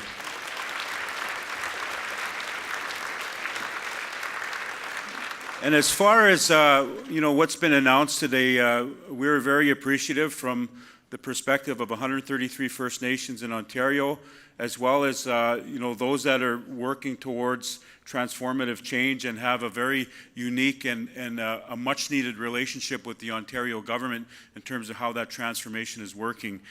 just note we have a number of leaders from Ontario here in the audience, and just to note that we have very unique issues in, say, Moose Cree, for example, and just to note Chief Ferris is paying very special attention to this announcement today, because we know that this announcement will mean something different to all our communities. It's a very unique set of negotiations happening at the table with Moose Cree First Nation, and it's a very unique transformative change. So I want to first of all note that one of the challenges Minister Hoskins is dealing with is the diversity and the unique priorities that are being generated in all of our territories. I just note we have some folks from the North Shore Tribal Council who have embraced the work that is happening at the LINS table and establishing, innovative service agreements and advancing transformation well before transformation was even on the table. So I want to note, my friends and colleagues at the North Shore Tribal Council, where I was a board member, and note that not sure if I'll be running for election again there anytime soon, but I just want to take the moment to announce the hard work that you're doing, and Gloria Daybutch as well. Thank you for your work over there. So relationships and getting the relationship right, I need to tell you that the background and the history here with our work and our collaboration went back to, again, as I stated yesterday, there was a moment in time there about 2 years ago where there was a call for the first ministers on health. The minister at that time, Minister Jane Philpott, was gathering her provincial and territorial colleagues, and again, we were not on the agenda, we were not recognized, but it was with the leadership and support of Minister Hoskins that we were very quickly ushered there as a very distinct partner, and a partnership that needed to have a defined relationship towards transformation. And again, note our friends in Anishinaabe Nation and the hard work that was done there. We went to Vancouver that time, right, Saul, and you met with Minister Hoskins and Minister Philpott at that time. And at that time, this minister here said, yes, let's work together. And today, there's a massive movement in the Anishinaabe Nation territory to embrace and move transformation forward. So in the Ontario region, again, let's give Nan and all the communities, large communities, Ava Hill, transformation is on the move here in Ontario. So I want to give them all a big round of applause for their efforts.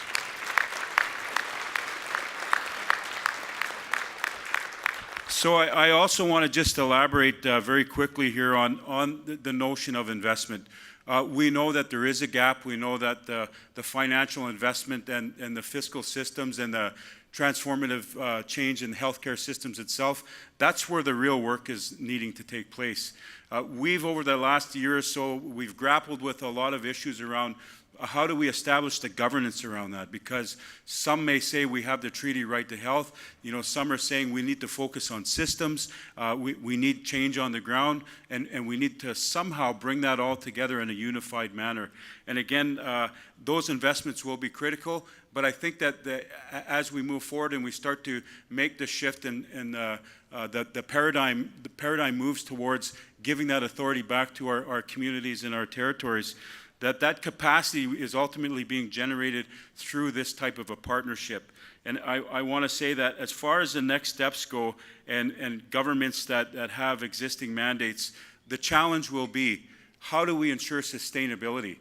Today, the Prime Minister will make an announcement on legislation on reconciliation. And we know at the provincial level, the Minister has just recognized and noted again that it will be an important discussion in terms of where we are and what our place is at the table. The Federal Territorial Partnership on Health will have the imminence of First Nations becoming much more formal and finding our place at the table, because these ultimately will be legal agreements. They will need to look at the existing laws in terms of Canada's healthcare system. And I think we got good partners like Aj Hoskins to make transformation a reality. So again, thank you, Minister Hoskins. Let's give him a big round of applause for his presence here. And thank you.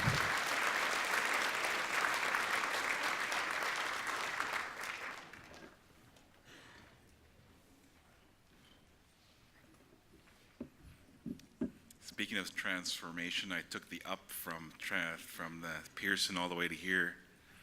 Or is that transportation?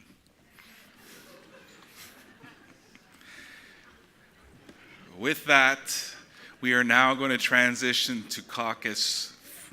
I just want to go through the summit is an opportunity to bring together regions to discuss health in general. So really this is again an opportunity for you. I think AFN has been working to try to create the space for regions to come together, discuss various issues. You'll notice in your program we do have Alberta in the Territories room, the Atlantic is in Confederation room 5, British Columbia is in British Columbia room, Manitoba's in Toronto room, Ontario's in Ontario room. Quebec here, on va être ici, la région de Québec. Saskatchewan is the library room. Yukon is in Confederation room 6. Most of the rooms are one level down. There's a set of stairs just right there on the outside here. I think there's 2 sets of stairs. One level down except for the Quebec room, which is in here. Lunch is going to be served here at noon, so we will break our caucus at 12 o'clock to come back to the session. Also within your regions, what I'd like to do is bring back 3 key messages from your conversation, from your caucus, back to plenary. So enjoy your conversations. We'll see you back here for lunch, and we'll reconvene at 1 o'clock. Merci. It's a little rare. I'm usually early on the draw, but I'm going to start the presentation a few minutes early. And it's an important presentation. It's an update. It's one that is quite relevant to the objectives of the Health Summit. Part of major transformation in Canada is the commitment that Prime Minister Justin Trudeau made to legalize cannabis.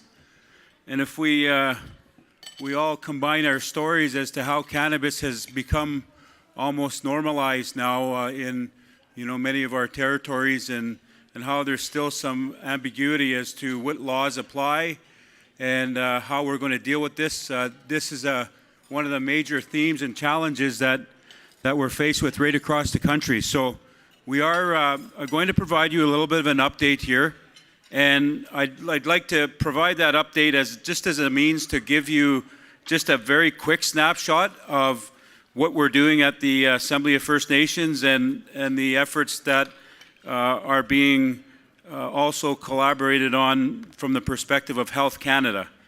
And as such, the issue that we're dealing with here today, I'd just like to provide a little bit of a quick scenario, and I'll go through the slide deck very quickly. And then we're going to have Aletha Kiriyosh from Cancer Care Ontario to come up and give you a little bit of a description about the briefing note that she has provided us as a way to contribute. But let me just put this scenario out here for a second. Hypothetically, a distribution, a dispensary in one of our communities, which we know there are communities that are taking the position that they will support and that they're looking at, and some are very staunchly opposed to the implementation or the exercise of rights of these dispensaries. That's basically the real issues that are happening on the ground right now, and that the legislation being drafted and that will be passed in the summer of 2018 is looking to put some legal parameters and protections around distribution and dispensaries in all the provinces and territories. And there still are some questions with respect to how First Nations are going to deal with that. That's kind of the broad first statement that I'll make. But let me give you a scenario. Scenario is that a First Nation community, doesn't really understand and know how to deal with these dispensaries in their community, but they do see the value and merit of the benefits on the medical side, and they also see the value and merit of the economic potential, and not clear in terms of what the laws and implications and the legal ambiguity that exists right now with regard to how do you enforce on a First Nation. So this is the scenario, that one of these dispensaries, they get access to, or they create edibles. And the edibles, as we know, have high THC content. They're for recreational purposes or medical purposes. And say a child gets access to an edible, and that child eats that edible. and that child unfortunately becomes very intoxicated and runs out onto the highway and gets killed.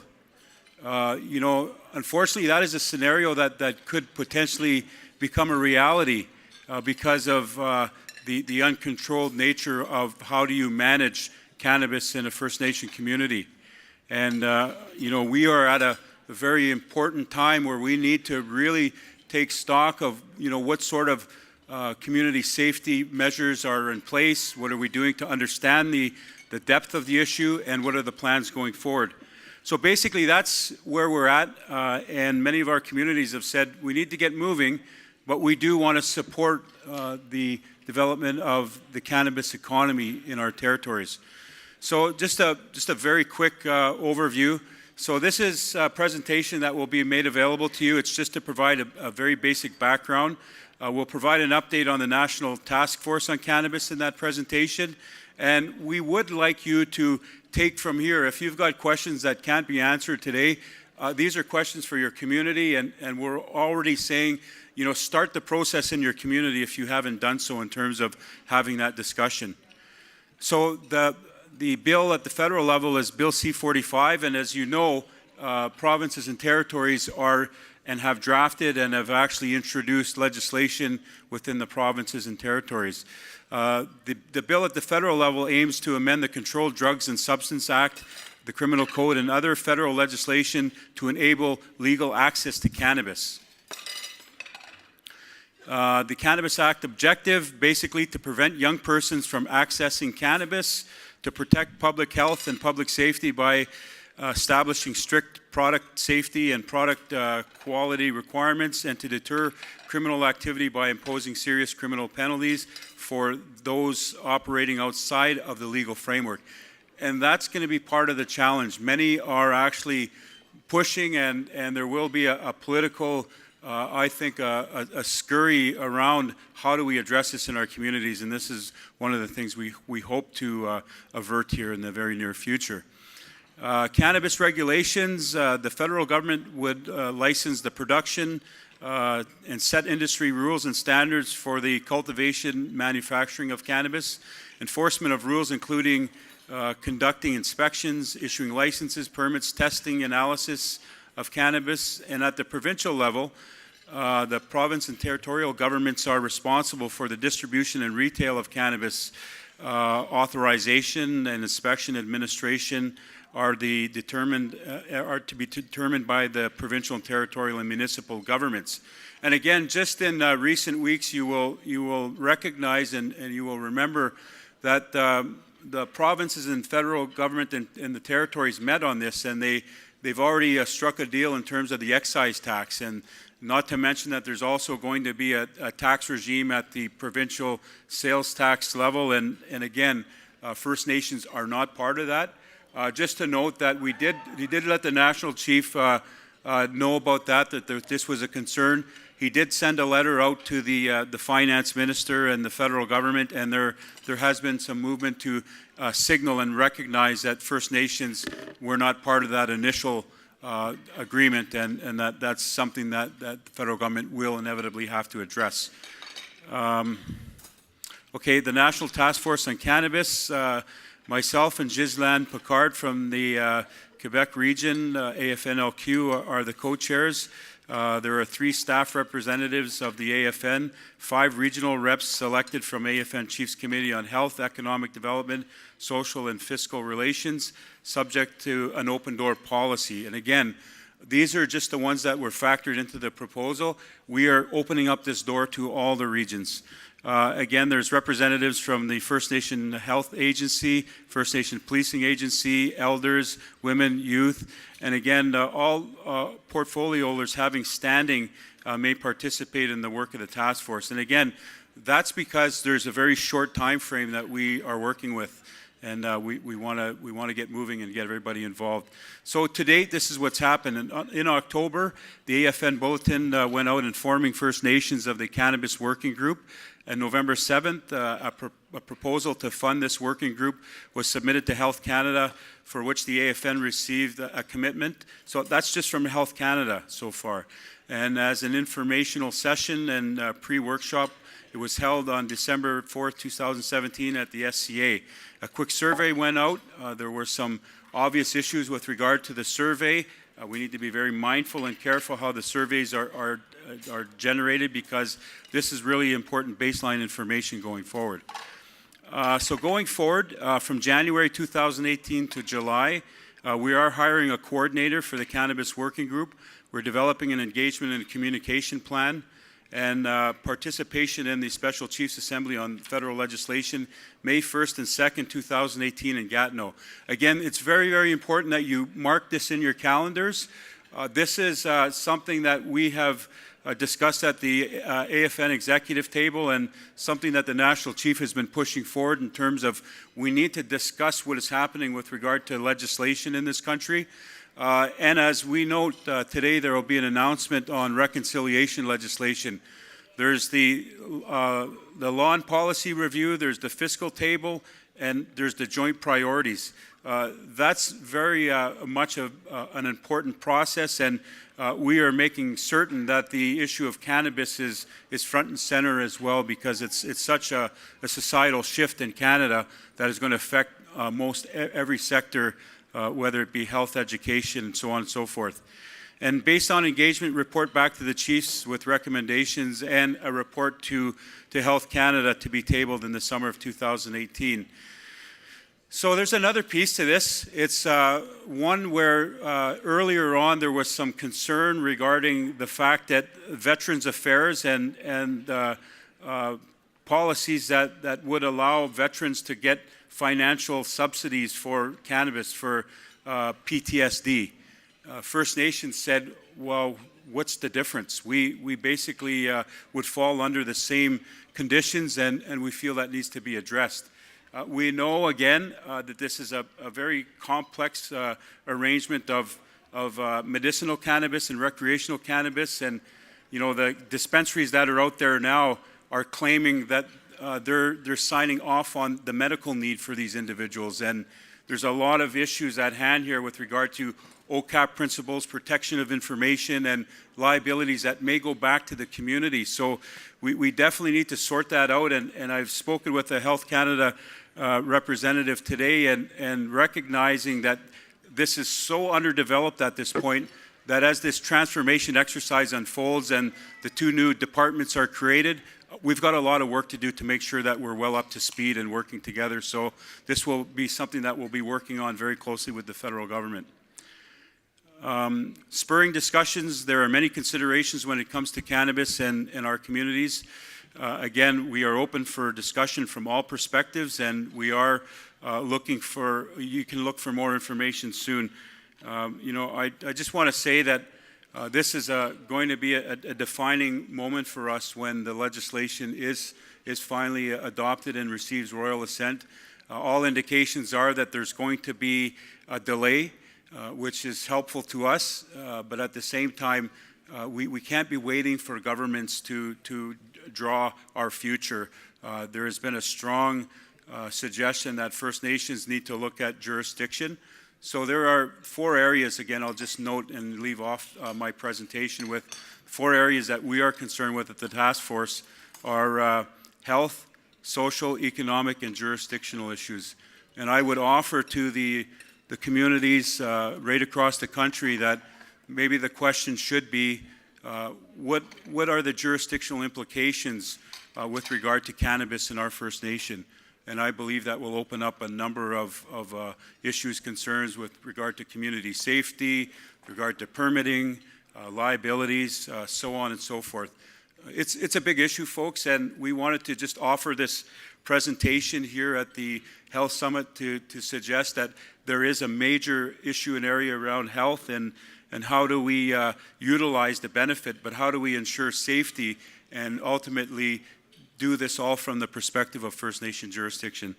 So I'm going to leave my presentation there, and again, this will be for you. We will make sure that you get a copy of this update. To note, the couple of the products that are coming out of this, this table very quickly are an overall discussion paper and then rolling discussion papers in each of those 4 areas: health, social, economic, and jurisdictional. And again, that's what we can offer in terms of helping make sure that our communities have the most current, up-to-date information. So with that, we have another quick presentation here. On the medicinal cannabis side, we have Cancer Care Ontario that has provided a really good briefing note. And without further ado, help me welcome Alethea Kiwiyosh and Cancer Care Ontario. Miigwech.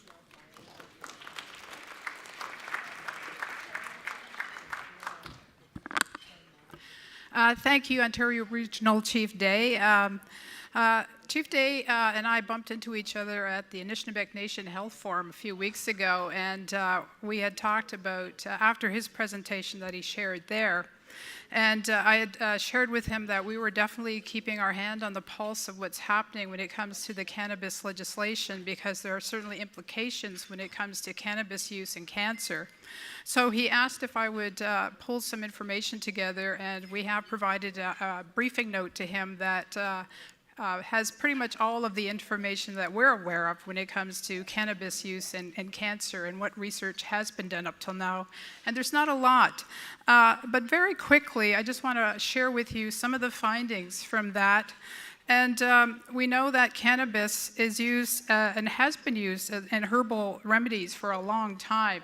I have a sister actually who uses cannabis plants to create a salve, and this salve is actually really beneficial to folks with arthritis. She's got her little black market operation going and has been, but she's quite excited that it's going to be legal soon, so she doesn't have to sneak around anymore and find her supplies, as she talks about it. And she still won't tell us who her suppliers are, but she's very well plugged in for sure. We know that there are at least 400 chemicals in cannabis, and not all of them are fully understood by researchers. So we do know there needs to be more research done.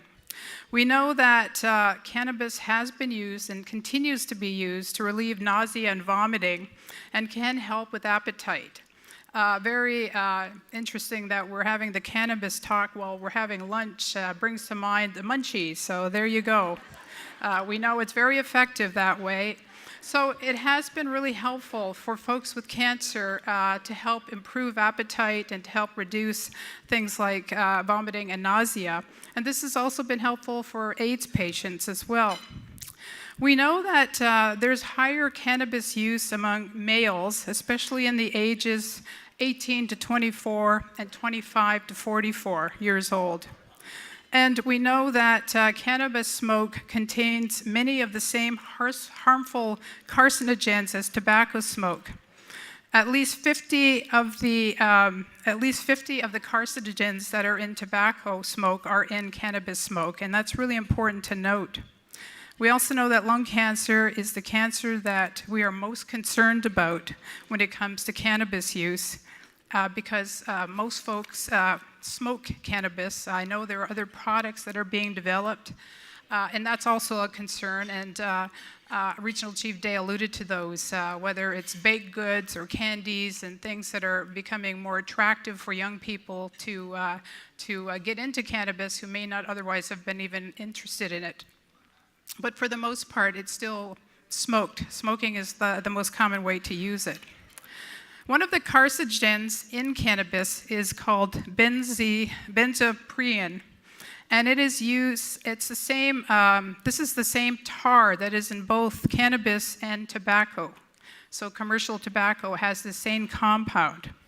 And there is a definite and clear link between benzoprene and cancer. So we know already that some of the compounds in cannabis, especially benzoprene, is a cancer-causing compound, and that is of concern. Cancer also contains a substance called THC, tetrahydrocannabinol, and it's the substance in cannabis that causes mood and behavior changes. Research has shown that THC causes gene change, which can lead to cancer risk. So we know that there are already elements of cannabis that we need to be concerned about because these are going to increase risk for developing cancer. Researchers also believe that the change to the variety of cells in our bodies can be affected by cannabis use, and we still need to do more research on what that what cells are being affected, and if those cells being effective are going to be leading to more risk for certain cancers. The level of THC, which is the principal mind-altering component of cannabis, has increased by 300 to 400% over the last few decades. So this is the component in cannabis that folks who use cannabis really look to, because it's where they get that high, I guess, that they enjoy from using cannabis. And it has jumped 300 to 400%. So this means that the cannabis that we're seeing today is much more potent than the cannabis from, the 60s and 70s. And that generation who may have been using cannabis. So it's a much more potent cannabis, therefore it's probably a cannabis that is putting us at higher risk for not only cancers, but other chronic conditions, especially folks who have heart disease or have lung issues. We know that lung cancer is the most common cancer diagnosed amongst First Nations. And we know that cancer and cardiovascular disease are the leading causes of death for First Nations. So if you look at lung cancer as being the leading cause of death for First Nations, and an increased use in cannabis that could lead to increasing the risk of individuals developing lung cancer, we certainly have an issue that we need to get on top of, and we need to find out, what implications this has for our communities. At Cancer Care Ontario, we're going to continue to keep our hand on the pulse of this issue, continue to pull together information that we feel would be helpful for the communities, like what we've already provided to Ontario Regional Chief Day. And we're also looking at what information do we need to develop to get out to our communities to alert them to these issues so that they can have the information they need to make informed choices for themselves. So it's early days yet. There hasn't been a lot of research, but we are going to be looking at what specific research we may need to be involved in to help provide answers to communities as the cannabis story unfolds across the province. So with that, I'd like to thank you for your time. Thank you, Ontario Regional Chief Day, and more to follow. Thank you.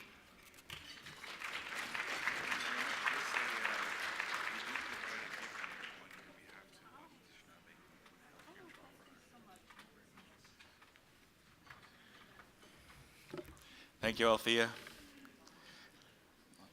I find the conversation about cannabis hilarious.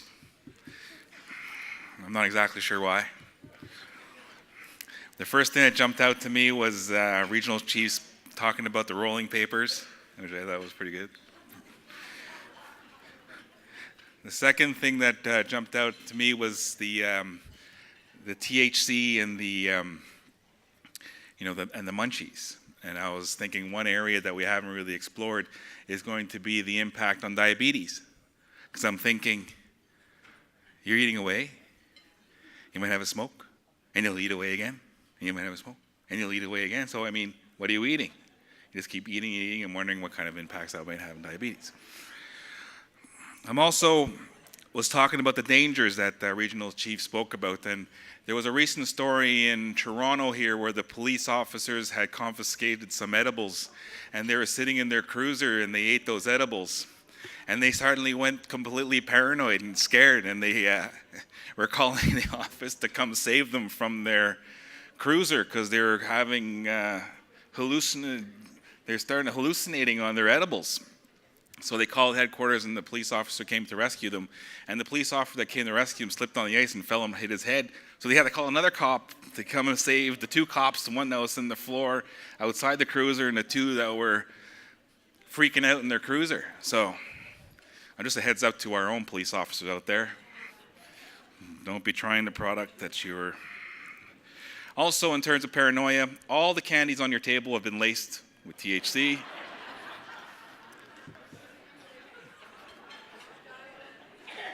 And there's no truth to the fact that these are tracking devices. In case you're getting paranoid after trying your candies, these are not tracking devices. I thought of others, but we have things to talk about. I want to move to our regional reports back from the caucus sessions this morning. I'm looking for volunteers who are ready to come up and provide their presentations. I would like to also invite you to grab a translation device because I think I've asked our representative from Quebec to speak to us en français. So in order to understand what our representative is saying from Quebec, you will need a translation device or be fluently bilingual. So who's ready to go? Seeing no volunteers, you'll be voluntold.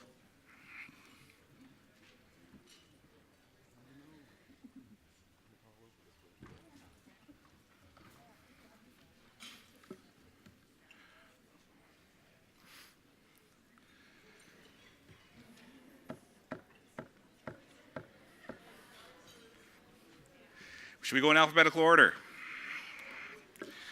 Yukon, NWT. Alberta's ready to go? Okay, Alberta's ready to go. So let's welcome our representative from Alberta. His name is Chief Irwin Bull.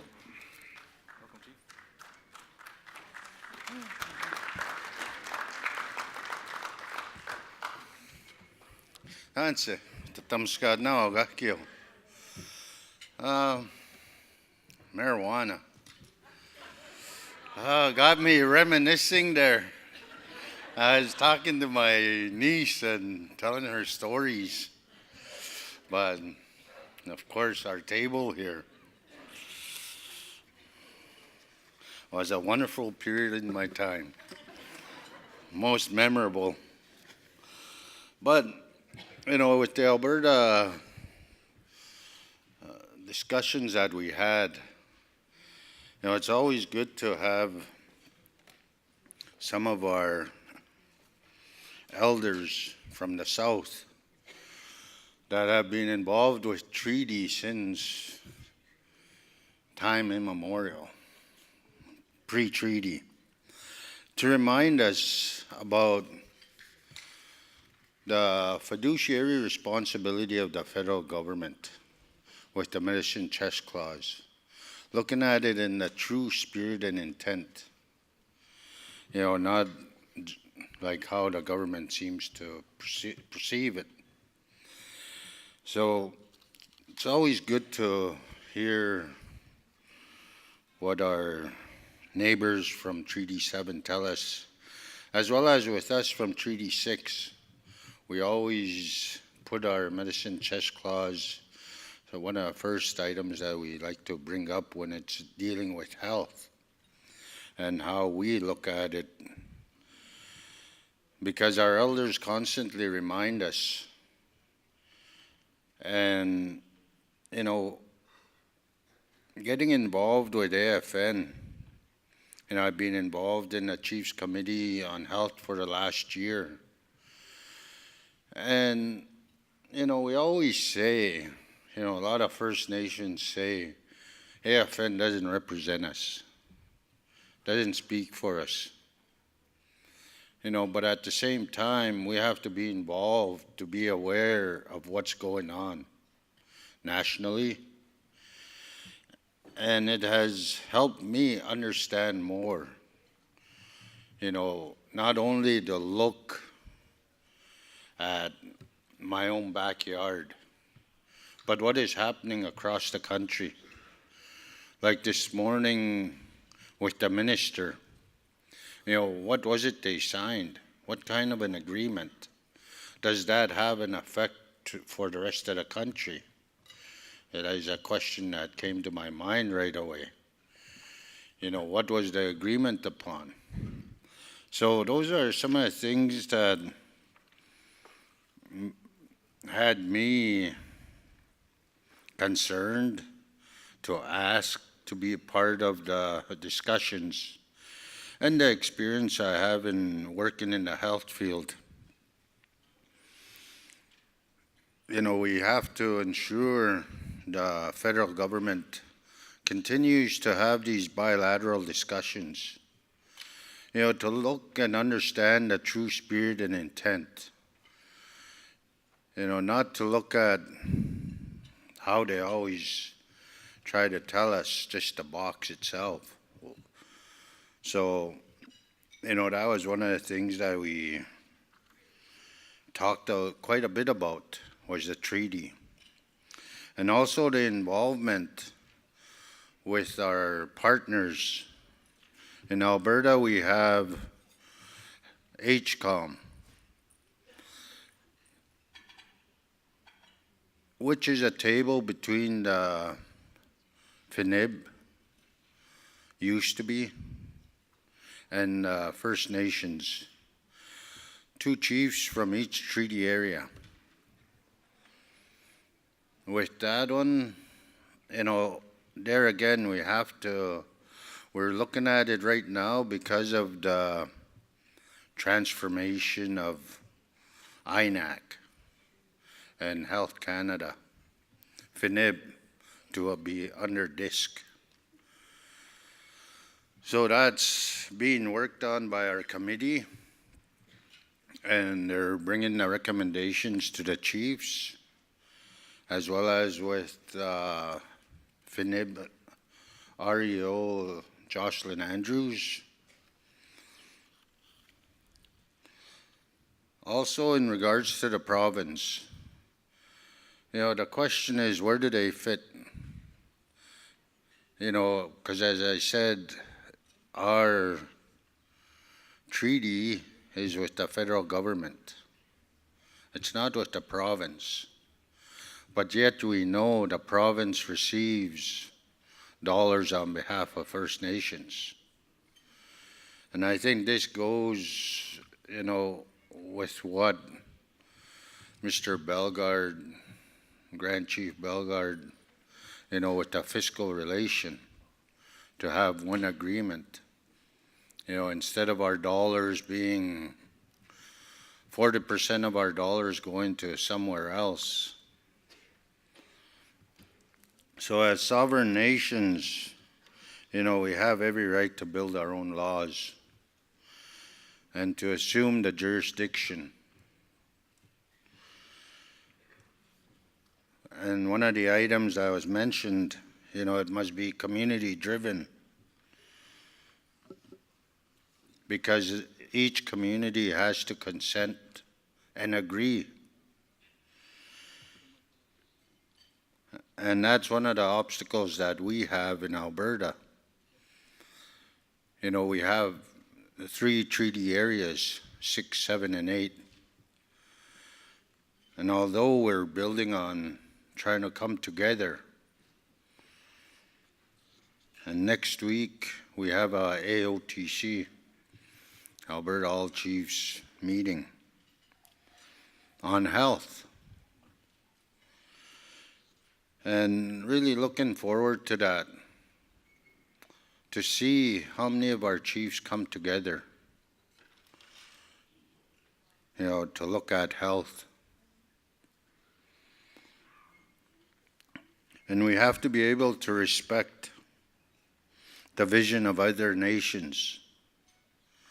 We have a model that Treaty 6 had put together years ago. It's called the Teepee Model. And in that model, you know, towards the end, it does state, you know, exactly to allow, to respect other nations if they choose to move forward. But as well, some of our agreements, you know, and that's probably the same for across the country. We have to update some of these agreements some of our resolutions. You know, the last few years we've had, you know, the TRC, you know, the 94 recommendations, the UN declaration, to implement them within our resolutions that we've made in the past, to strengthen those policies, to strengthen those agreements.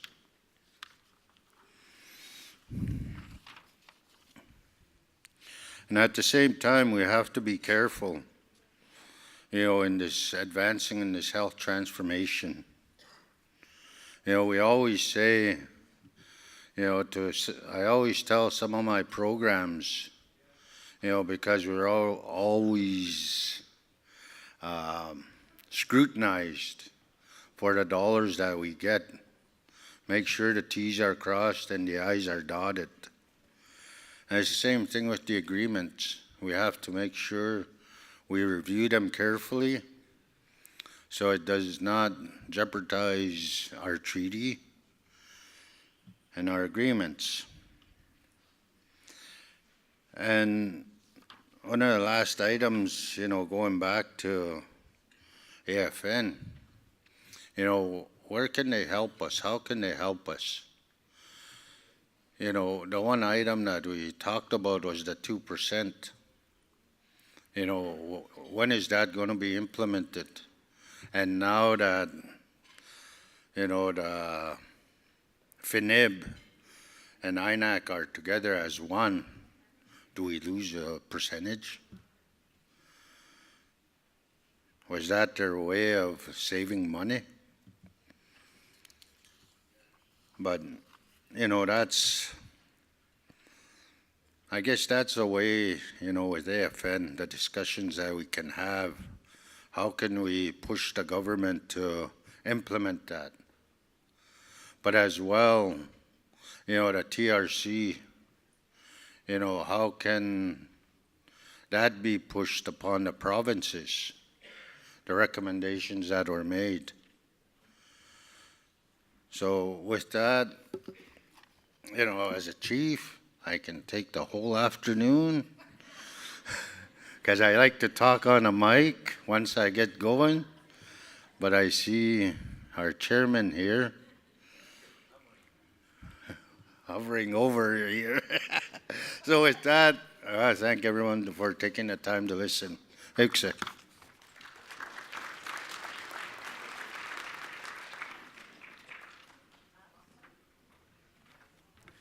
was trying to be subtle.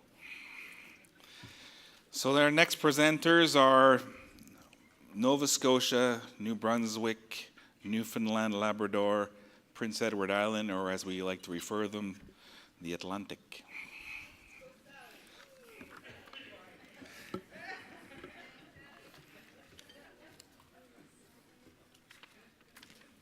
Clear my mess.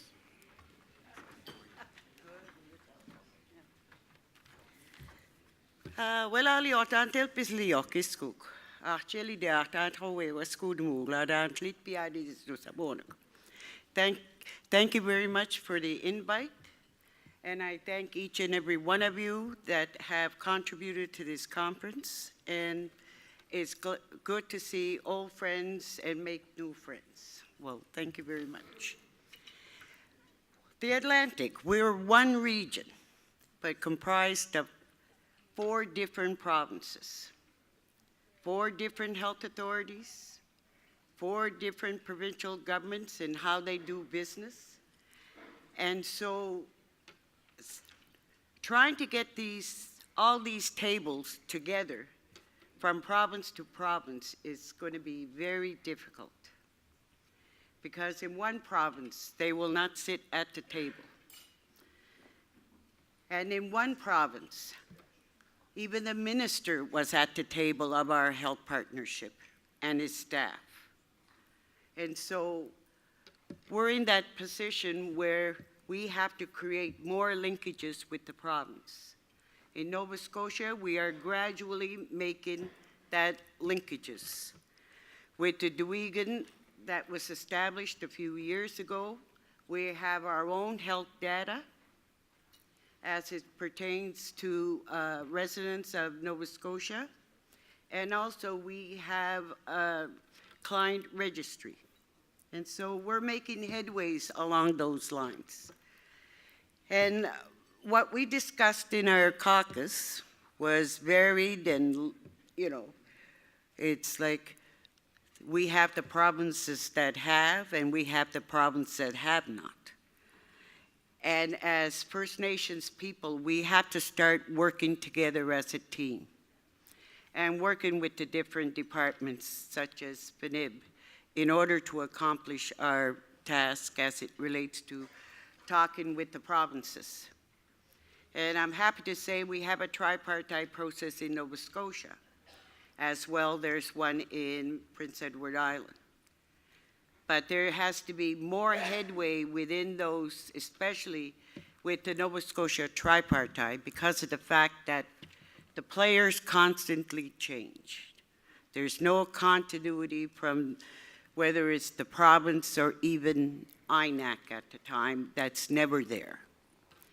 And so, like, you know, I have a lot of, I don't know if it's issues or, but it's more or less concerns with the establishment of this DISC. And so with that, more discussions have to take place because my concern is with the INAC programs and how INAC does business in our region. And what we need to do as First Nations need to have more shared decisions, making capacity and being at the provincial tables. There should be a provincial leader that champions working with First Nations and moving forward with health transformation. And I was very impressed with the Minister of Ontario, with the way they work with Indigenous people within the province of Ontario. And I think that a challenge should be set to the other ministers and start these talks within all the other provinces. And there needs to be more support for human capacity, human resources for the First Nations to be able to do this work. Like a lot of us, we do a lot of these things on the side of our desk because we have other responsibilities with our positions, especially when you're working with a tribal organization that services your given communities under their mandate. And First Nations need to come together as a collective and identify their priorities and move forward a First Nations agenda. We have to base our priorities based on what we hear at the community level. It should be based on community needs. And we should strive for that in the future. Excuse me. In our provinces, especially Nova Scotia, there are provincial programs that we can not access on reserve. The jurisdiction issue is a strong barrier for programs that are provincially run to come on reserve. And if we do have anything, it's just a Band-Aid solution. Never the comprehensive programs that apply to First Nations that live outside First Nations communities. And what we want to see as the role for AFN is health needs to be a priority, but not only as health, but the social determinants of health. We have to start thinking like that. And with the creation of DISC, that should be not just health, but the social determinants of health. So thank you very much for your patience and have a wonderful day, rest of the afternoon.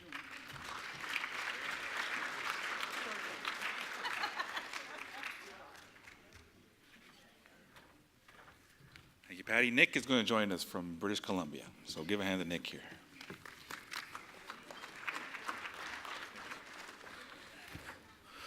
Good afternoon, everybody. Nick Chaudhary. I'm a member of the Danakdak First Nation. I come from Vancouver Island, My family's from Night Inlet, one of the greatest places on the west coast of BC, I always say. We had some interesting discussions in our room, a bit of a smaller group, but I guess I'll start with the notes. I was given some notes. Part of the discussions we had were taking a look at developing standards. An early comment I heard was that we handled transformation, and it was quickly corrected that we haven't yet. We've been managing transition. We have yet to look forward and move into a sense of transformation where we can see and feel that on the ground. When you're setting up things like standards, principles, values, it's in terms of engaging with the people, leadership, caregivers, and starting to understand what needs to be put in place so that systems and services and programs can be transparent. There can be reciprocal accountability built into the relationships. And this is where we started looking at the landscape, because the relationships vary. And one of the things that the leadership said early on when we started talking about transitioning health from the province and the federal government to our First Nations Health Authority was that I just realized I forgot to mention something and I lost my train of thought. Enjoying my first official step in my recently appointed role as Deputy Chair to our First Nations Health Council. I'm here in place for our Chair, Grand Chief Doug Kelly, who unfortunately couldn't make it. And what I was thinking about was that some of the things the Chief said, in addition to looking for values, looking for principles, looking for transparency and accountability, they wanted to maintain a good sense of clarity in roles of our pillar organizations. So our First Nations Health Council works in governance and advocacy. Our First Nations Health Authority, I know Joe, our CEO, Joe Gallagher, was here yesterday and shared a presentation. They manage our funding and programs and services for us. We have technical support coming from our health directors, First Nations Health Directors Association. The stability in that relationship needs to be managed as an ongoing part of the evolution. A question was asked if we've got the relationship right. Questions were asked around funding agreements and accountability. And a lot of the responses and conversation came back to the need to have a living, ongoing approach to managing relationships, accountability, transparency, all of the good things that you need to determine from the people, from your leadership, from the ground up, in terms of what needs to be put in place as you start to work towards transformation. Having said all that, that really reminds me that a big piece of that too is managing expectations. It's been heard several times over the past years, and we'll probably keep hearing it for a while still, that things aren't happening quick enough. And when they're not saying that, things are happening too fast. So it's an ongoing effort between relationships, services, programs, service delivery, the scope of what people are expecting on the ground. I made a reference to this being our early years. We're still moving out of transition and looking at what can transformation mean to us in BC. I've said a few times now to some of our leadership of the North Vancouver Island, the Kwakwaka'wakw people, that we're still just taking baby steps. It's not like we've flipped a switch, it's ours, and we're transforming everything now. There's work that needs to be done in all stages and all levels of processes. Looking at that ongoing effort to maintain a good level of engagement, communications, delivery of systems and programs, communication is just so incredibly huge. There needs to be space, appropriate space, for interaction between communities, between people, service providers, organizations. It has to evolve from the ground through all of the levels up to our provincial effort. When we turn around and we start trying to implement changes from the top down, it can take just as long or longer because there's no easy way about it. We spend a lot of our time talking about cultural safety and humility. There's been some great effort, incredible effort that took a long time to build in conversation to reach a point where we're now talking about how are we trying to improve the situation? How are we trying to deal with and change the experiences that our people have when they come in contact with the medical systems around us? Initially, when we undertook this transition, we started looking at indicators of health and wellness. I really appreciated the comments about social determinants because in terms of taking on a transition like this for the province of BC, negotiations looked at a certain amount of money. And you know, when you look forward and you project based on increasing populations, systems that hopefully will improve and therefore cause more people to be accessing those systems and utilizing them instead of being concerned and afraid of reaching out for help. Money is never the solution. We need to work on more. We need to work on creating a better sense of well-being and health in our communities. We've added to our indicators that we monitor as a result of that, as a result of simply the question being asked in the first place: why are we looking at the system the way it was? Why are we looking at the indicators that were given to us?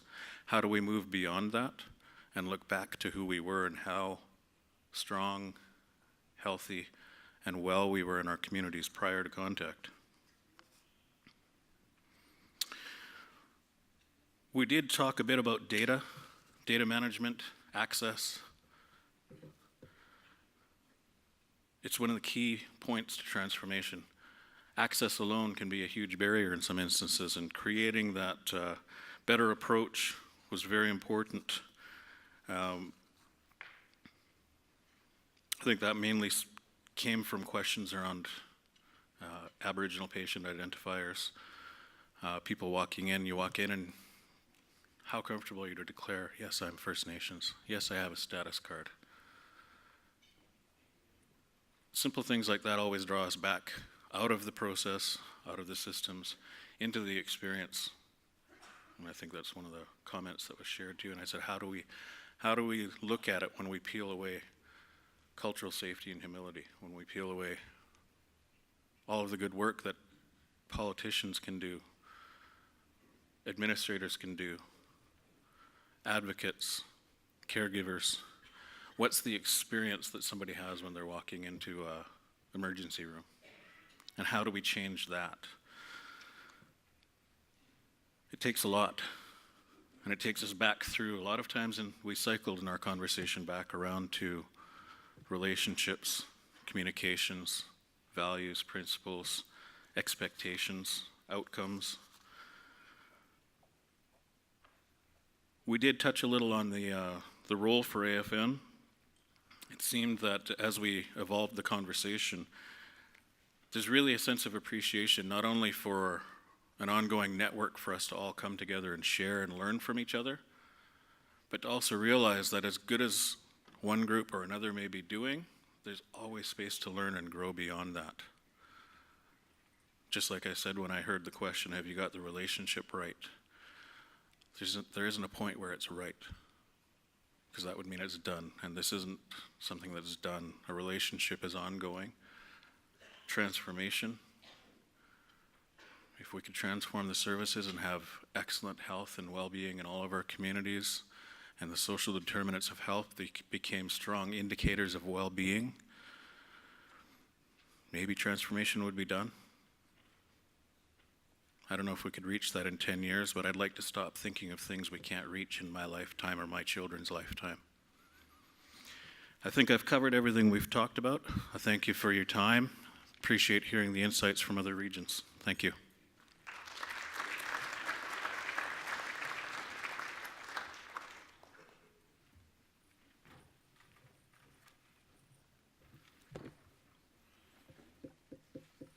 Manitoba. Going once.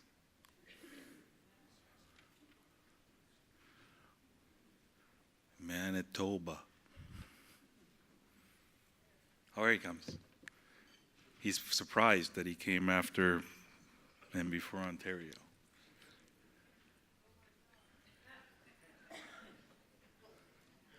We need some music as he approaches the bench.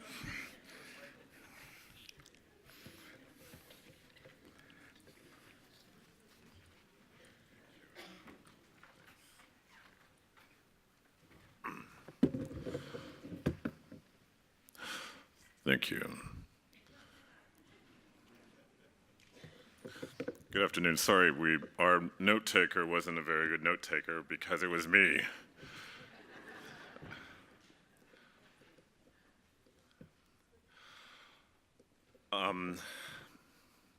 So Manitoba region is fairly unique in a number of areas, including in the area of health.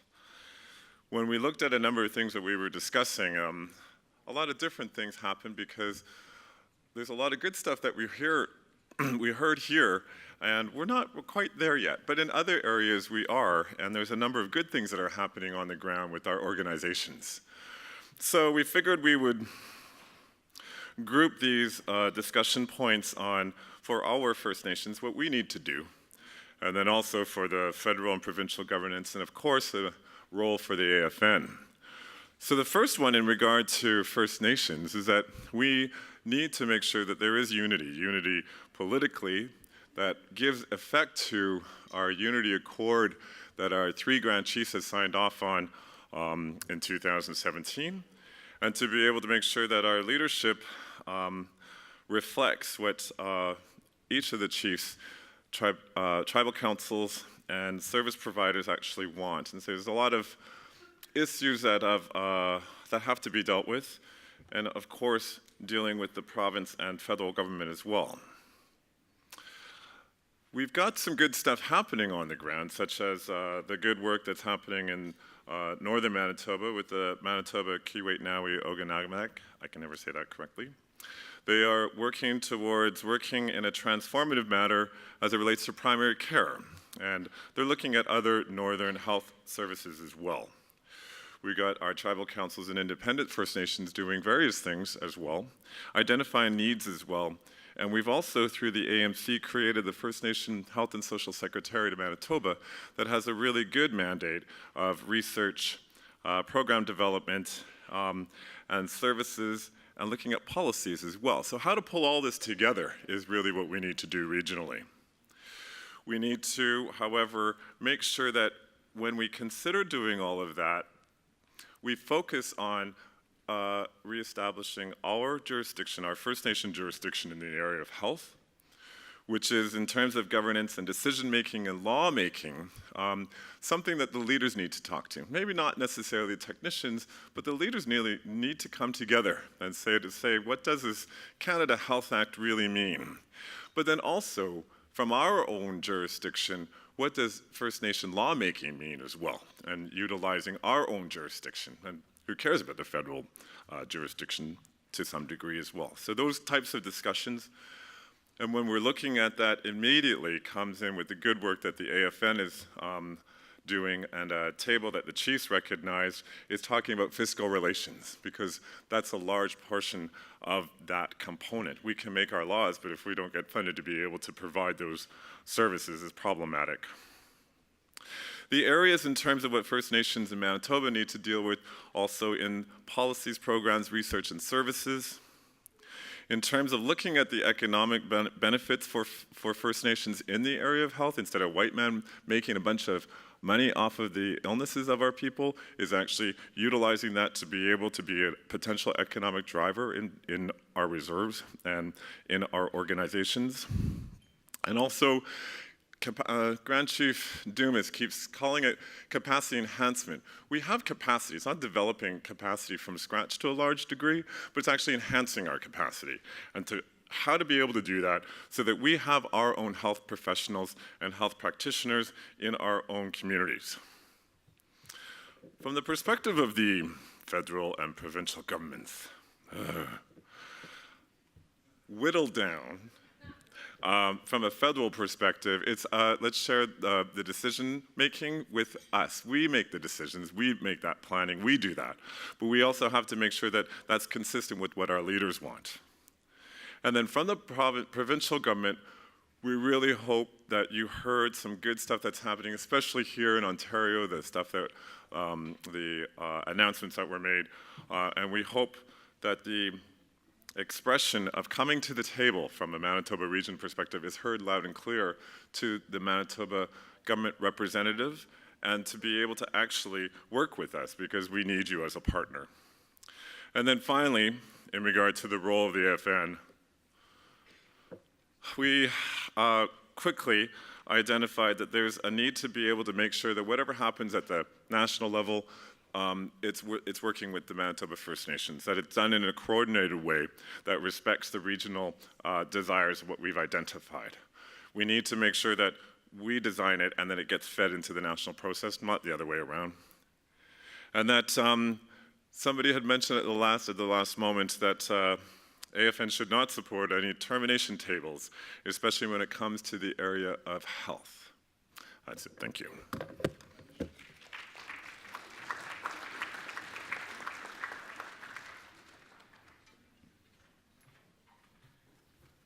Very thorough, very thorough. I don't want to pressure everybody, the remaining presenters, to feel they have to bring their laptop.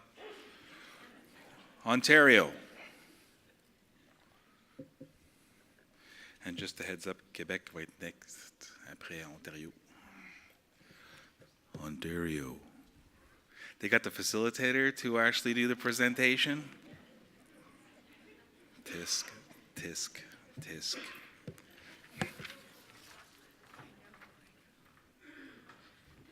Hi, so I was a facilitator of the session. I work with the AFN in the health sector. My name is Carrie Robinson from the Temiskaming First Nation, but grew up in Vancouver. We had some interesting dialogue around how to define health transformation according to First Nations people, the fact that that definition is still developing. First Nations people are already doing a lot of work towards health transformation in First Nations communities. So how can we capture what they're doing and guide that change? Also, making sure that health, First Nations health, is on all agendas in the political realm and prioritizing it, even in environmental and water discussions. But some overall key messages that we decided to report in our session was actually some questions around how much dollar value goes into First Nations health directly. In Ontario, there is a need to serve First Nations better with the dollars that are spent, and for First Nations to take on the control.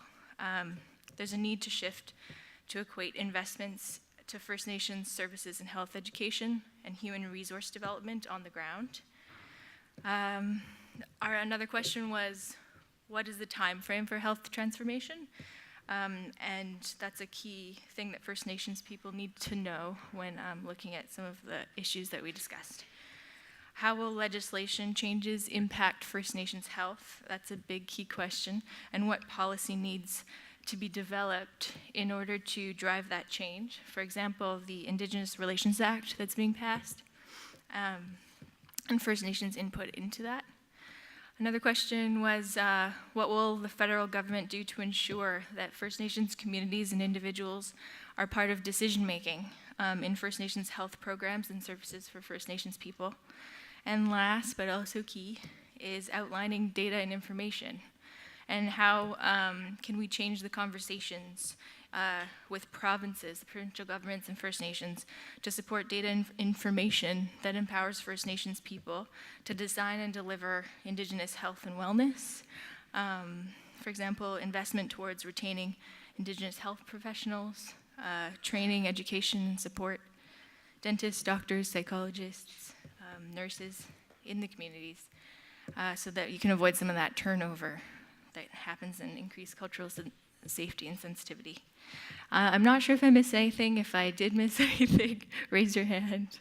But we had some key discussions in Ontario, and these are not my words, but I'm happy to report on them. Yeah.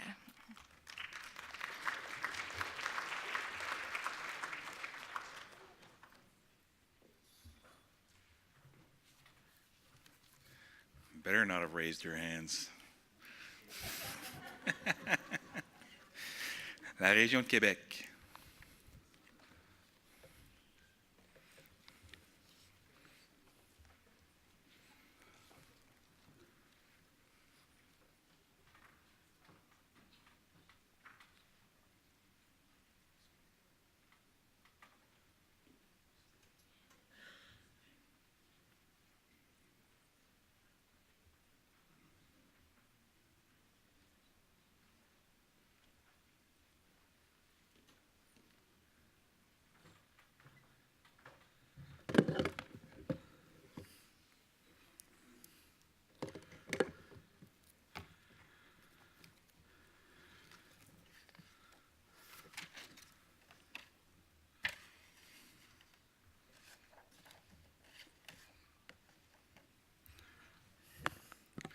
Kwe kina getchek miwet kibe demirduendarman.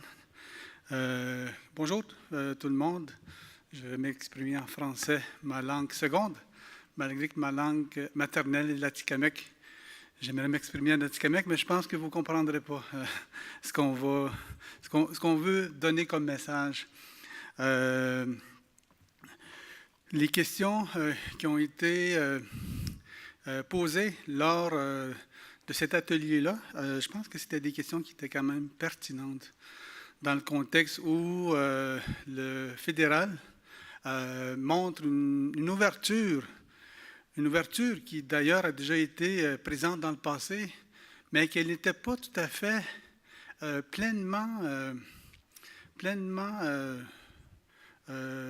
n'était pas tout à fait pleinement entière, que je pourrais dire. Il y a plusieurs éléments pour lesquels le Québec, dans les discussions, on a relevé. Puis je pense que la première chose, c'était d'éduquer, de sensibiliser nos partenaires, sensibiliser puis d'éduquer, mais aussi nos membres, mais aussi les non-autochtones, sur notre passé, sur l'histoire. Mon chum, mon grand-père, me disait souvent, on ne peut pas changer l'histoire, on ne peut pas changer notre passé. Ça nous a atteint comme personne, ça nous a affectés, ça nous a déséquilibrés, dans notre mieux-être, mais surtout dans notre identité. Je pense qu'il faut qu'il y ait une prise de conscience, puis surtout faire prendre conscience à nos partenaires l'histoire de nos ancêtres, l'histoire des pensionnats, l'histoire où les parents, on leur a enlevé l'opportunité d'être parents. Ça, il faut le reconnaître. Puis je pense que c'est là aujourd'hui que les parents se disent je veux réapprendre, je veux me réhabiliter à être un bon père, à une bonne mère. Je veux me réhabiliter à être une nation en équilibre avec son environnement, à être une nation bien à l'intérieur de soi. Puis, je pense qu'il faut sensibiliser aussi la réalité qu'on a actuellement dans nos communautés. Hier, j'écoutais le docteur qui était venu ici et qui disait « ça ne fonctionne pas dans nos communautés. Il manque des ressources, il manque des services. » C'est vrai. Dans nos communautés, l'accès aux services, mais même le service qu'on nous donne accès dans le système de santé, par exemple au Québec ou en Ontario, on ne se sent pas bien quand on rentre dans ces services-là. La sécurité culturelle, le fait de rentrer, nos membres ils nous disent on n'est pas bien accueillis, on n'est pas bien, fait qu'on ne dira pas nécessairement ce qu'on veut comme service, parce qu'on n'est pas accueilli selon nos coutumes, selon notre culture, selon notre état d'être comme personne, comme nation autochtone. Puis je pense qu'il faut sensibiliser aussi nos partenaires sur notre volonté, mais surtout sur notre affirmation de souveraineté. Hier, j'entendais un aîné dire il faut leur dire qu'on est souverain dans notre nation. Il faut leur dire qu'on est souverain dans notre intérieur comme autochtone, comme identité. Il faut affirmer cette souveraineté-là. On a des territoires, on a notre langue. Je pense que le Québec, en tout cas pour la nation Atikamekw, notre langue est encore très vivante. 95, sinon 99% des gens parlent la langue Atikamekw encore aujourd'hui. Puis on se bat, puis on essaie de véhiculer cette langue-là pour nos jeunes, pour que la continuité culturelle de nos coutumes soit encore véhiculée à travers les générations. Puis c'est là qu'on se disait, affirmer notre souveraineté, c'est une première chose, mais aussi dire à nos partenaires de respecter cette souveraineté-là envers nos peuples, de respecter l'autonomie puis l'autodétermination, mais surtout la souveraineté de nos peuples. Puis c'est là qu'on parle de collaboration, partenariat. Vous savez, dans la collaboration, moi, pour avoir étudié le concept de collaboration dans mes études de maîtrise, il y a tout le concept de relation de confiance. Quand tu veux collaborer avec quelqu'un, il faut premièrement que tu connaisses l'autre personne. Il faut savoir qui elle est. Il faut savoir c'est qui cette personne-là, c'est quoi son vécu, c'est quoi son identité. Puis par la suite, le lien de confiance se construit. Puis ce lien de confiance-là, avec notre histoire, elle a été un peu déstabilisée, elle a été dérangée, déconstruite. La proclamation royale, les constitutions, il y avait des relations autochtones qui se faisaient dans le passé. Il y avait une relation qui était construite, mais avec la loi sur les Indiens, puis le phénomène des pensionnats, je pense que c'est venu déconstruire. Puis je pense que quand on parle de transformation de la santé, il faut rétablir ce lien de confiance-là. Il faut rétablir cette réconciliation-là avec les gouvernements des Premières Nations, mais aussi des gouvernements fédéraux et provinciaux. Ça, c'était les concepts de souveraineté, collaboration, lien de confiance, puis rétablissement, réconciliation. Quand on parle de transmission des savoirs culturels, à travers le temps, bon, il y a le phénomène occidental qui est arrivé dans nos communautés, Internet, Facebook. Je pense qu'il faut quand même retenir puis s'assurer qu'il y a une transmission de nos coutumes, de nos cultures. On peut parler de réappropriation, mais on peut parler aussi de continuité culturelle. Parce que la culture, elle est bien présente dans nos communautés. Les savoirs traditionnels, la médecine des plantes, la médecine puis la guérison à l'intérieur de nous, pour chaque autochtone, faut qu'elle soit transmise, véhiculée, pour qu'ensuite la nation puisse se développer. Parce qu'on veut, c'est le développement des personnes dans leur identité en tant que telle. Puis je pense que c'est là qu'il faut donner cette continuité culturelle-là pour dire qui nous sommes, pour qu'ensuite on puisse aider les autres, notre nation, avoir notre propre paix intérieure, pour pouvoir se reconnecter à notre terre-mère, pour justement aider notre prochain. Ce matin, on disait, j'ai entendu dire, vous savez, le bonheur de quelqu'un commence par le bonheur de la collectivité. Le concept de collectivité dans nos communautés, le concept de communautaire, c'est important. Le concept de santé, pour les Premières Nations, selon nos grands-pères en nous, ils disaient, dans notre langue, Nehorizio. Nehorizio, ça veut dire l'Indien. Mais quand tu le décortiques, Nehorizio, c'est être en équilibre avec son environnement, en équilibre envers sa personne, mais surtout envers ce qui nous entoure. Souvent, c'est la famille, la communauté. Il faut rééquilibrer le tout pour qu'on puisse avancer vers une autonomie puis vers une transformation de la santé. Hier, le monsieur disait, le coffre de la médecine, dans la proclamation royale, il y en parlait.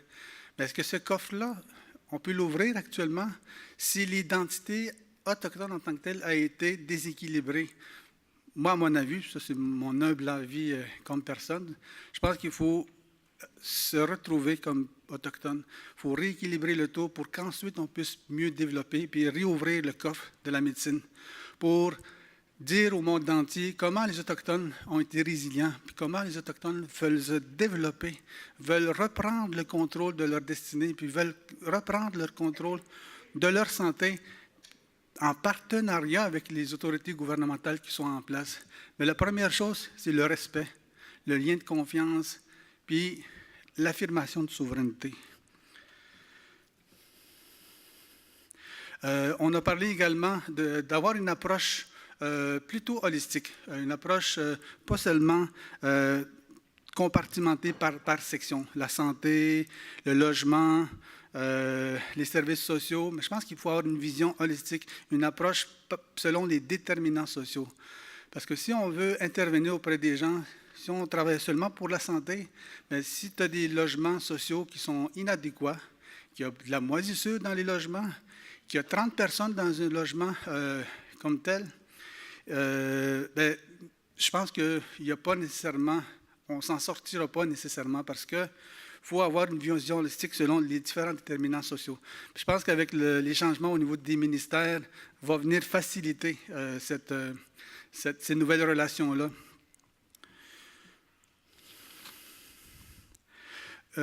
Quand on parle aussi de transformation, puis au niveau des nouvelles gouvernances, au niveau des nouvelles relations avec la couronne, au niveau des Premières Nations, la première étape, à notre avis, autour de la table, c'était de dire qu'il faut premièrement enrayer l'iniquité qui existe entre les Canadiens et les peuples autochtones. Il existe un fossé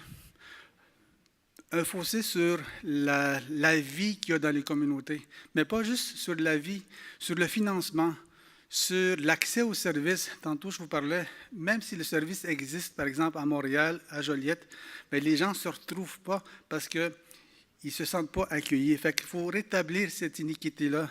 Il faut penser à l'intérêt supérieur des peuples autochtones parce que quand on veut des services dans nos communautés, ça coûte plus cher parce qu'on est plus loin.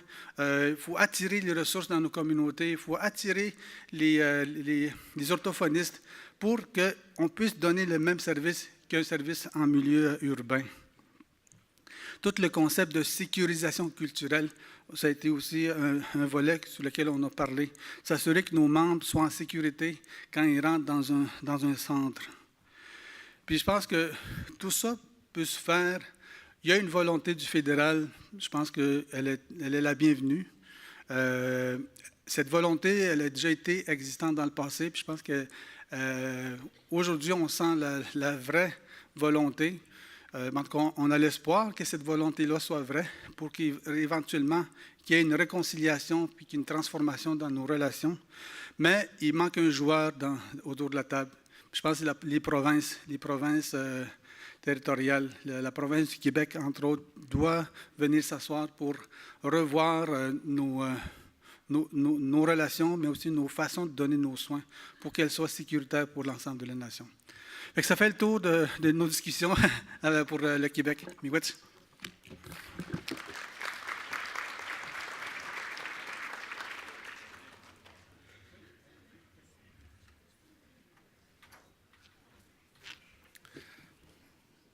Saskatchewan, who will also be presenting in French.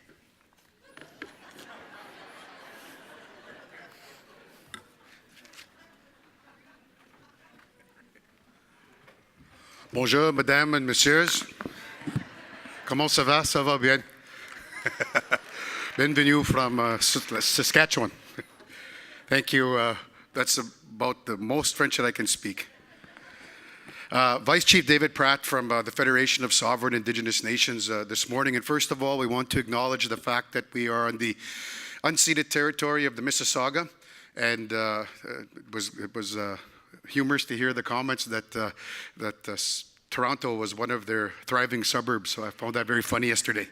I'll keep my remarks brief because I know it's been a busy day and a lot of information to process these last couple of days, but it's good to know what's happening in the other regions. And first of all, I should also acknowledge the prayer of the elder this morning that, we should always acknowledge prayer in the Creator, and we do that as an organization, as community. In the caucus session this morning, we also brought an elder with us. But first of all, I think before we can even begin a discussion on health transformation for Saskatchewan, we need a commitment from the federal government in terms of increasing the funding. You know, we've been so underfunded for years in our region in terms of being able to provide adequate health services. I think that there needs to be a firm commitment from the federal government for that long-term sustainable funding and increasing those escalators that our region faces on a daily basis. You know, that we're the fastest growing demographic in the province of Saskatchewan. And we have to learn how to work together with the issues that we're facing in health. And it's a wide array of issues that we're facing. But I want to credit our region and our health directors and our frontline workers, and for every area too as well, and other regions, for the great work that they're doing. We have some really good people in terms that have the experience and the technical expertise in terms of what needs to be done. Our job as leaders is just to be able to listen to those technical people and take the direction from them. And that's what we're looking for from Saskatchewan, is in terms of before we even have that discussion about health transformation, the federal government, the Crown, and their fiduciary obligations needs to give us a firm commitment to increase funding, because that's what it takes. I don't know how many health directors, chiefs, and leaders that I've talked to within our region that face that challenge daily. And with dealing with our own provincial government, there's always those jurisdictional issues that come down. And many times we're taking community dollars and resources that are desperately needed within our communities and taking them to support our families within the urban areas. We have a high density of an urban population in Saskatchewan that's Indigenous. So I think that's what we need from the federal government. And when I call upon the Prime Minister, we're thankful for the announcements. We're thankful, that all of the great platitudes, and we're thankful for the stance on TRC and for the position to accept UNDRIP and to follow through on the actions of the TRC. But we need the resources. We need a firm commitment from the federal government. And we're calling upon the Prime Minister, we're calling upon the Health Minister, we're calling upon the Minister of Crown Relations and the newly created Department of Indigenous Services Canada to come to our region, because before, we want to be able to, and with all due respect to the other regions, British Columbia, Ontario, and other regions, and we'll support how you want that health transformation to look. But we want to make sure that it's based upon treaty. And the Medicine Chest Treaty, we're coming up on the 50th anniversary of Medicare. What's the government going to do to ensure that there's adequate delivery of health care? And Medicare came out of Saskatchewan.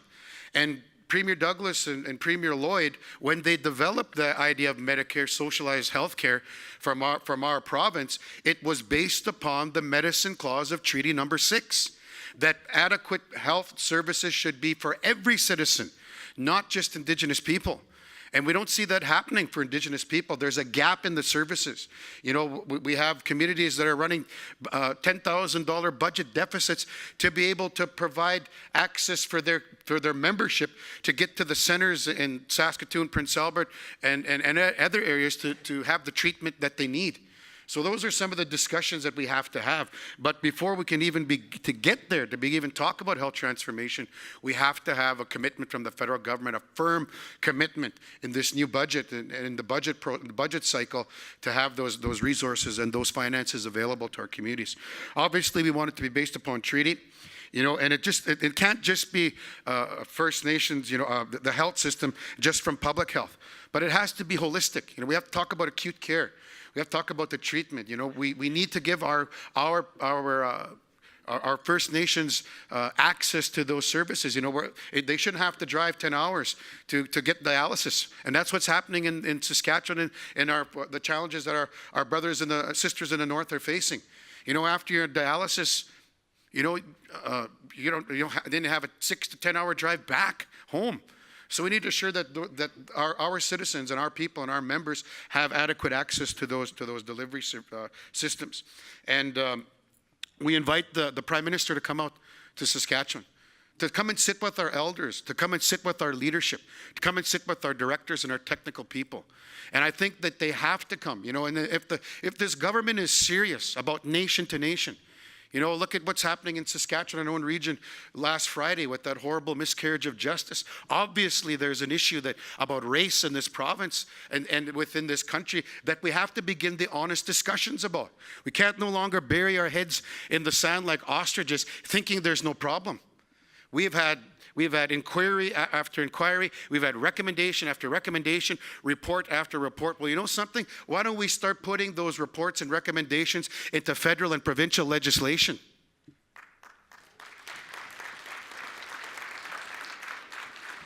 Why are we coming here, having a meeting in Toronto, when all this work, a lot of the work has already been done?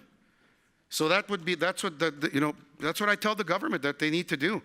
And we want to be on the record that our region, Saskatchewan, we will decide how that model looks in terms of health transformation. It will not be the bureaucrats in Ottawa imposing a system on us, or in Regina imposing that system. We will develop it based upon our treaties and our holistic worldview that not only respects Western medicine, but also our traditional healers and our medicines as well.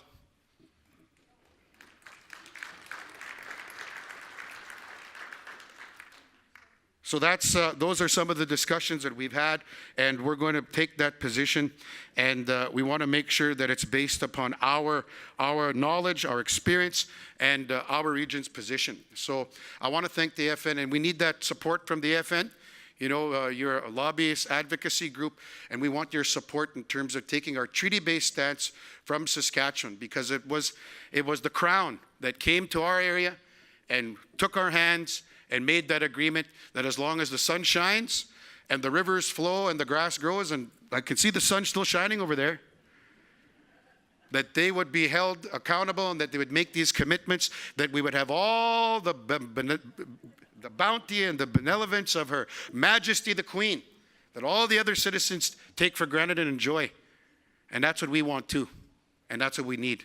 And we're not asking for it, we're demanding it. Thank you very much.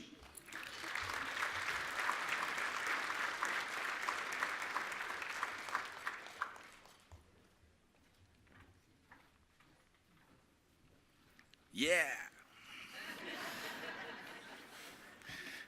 Yukon, NWT. They are coming from the furthest, so.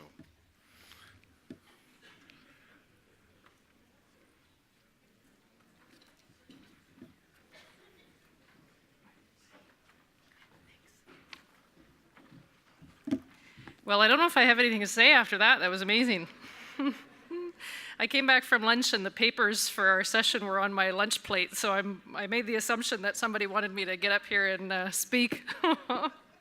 So I think, you know, a lot of the discussions that we've heard from the other regions have been said to the extent that, you know, some of the issues that face us in the north as well. However, our jurisdiction obviously faces a lot of differences comparatively to the province. You know, we had discussions even between our regions of Yukon and Northwest Territories, how different the agreements and funding structures are in place. Yukon is, you know, privileged to have many self-government agreements. We only have a few in the Northwest Territories.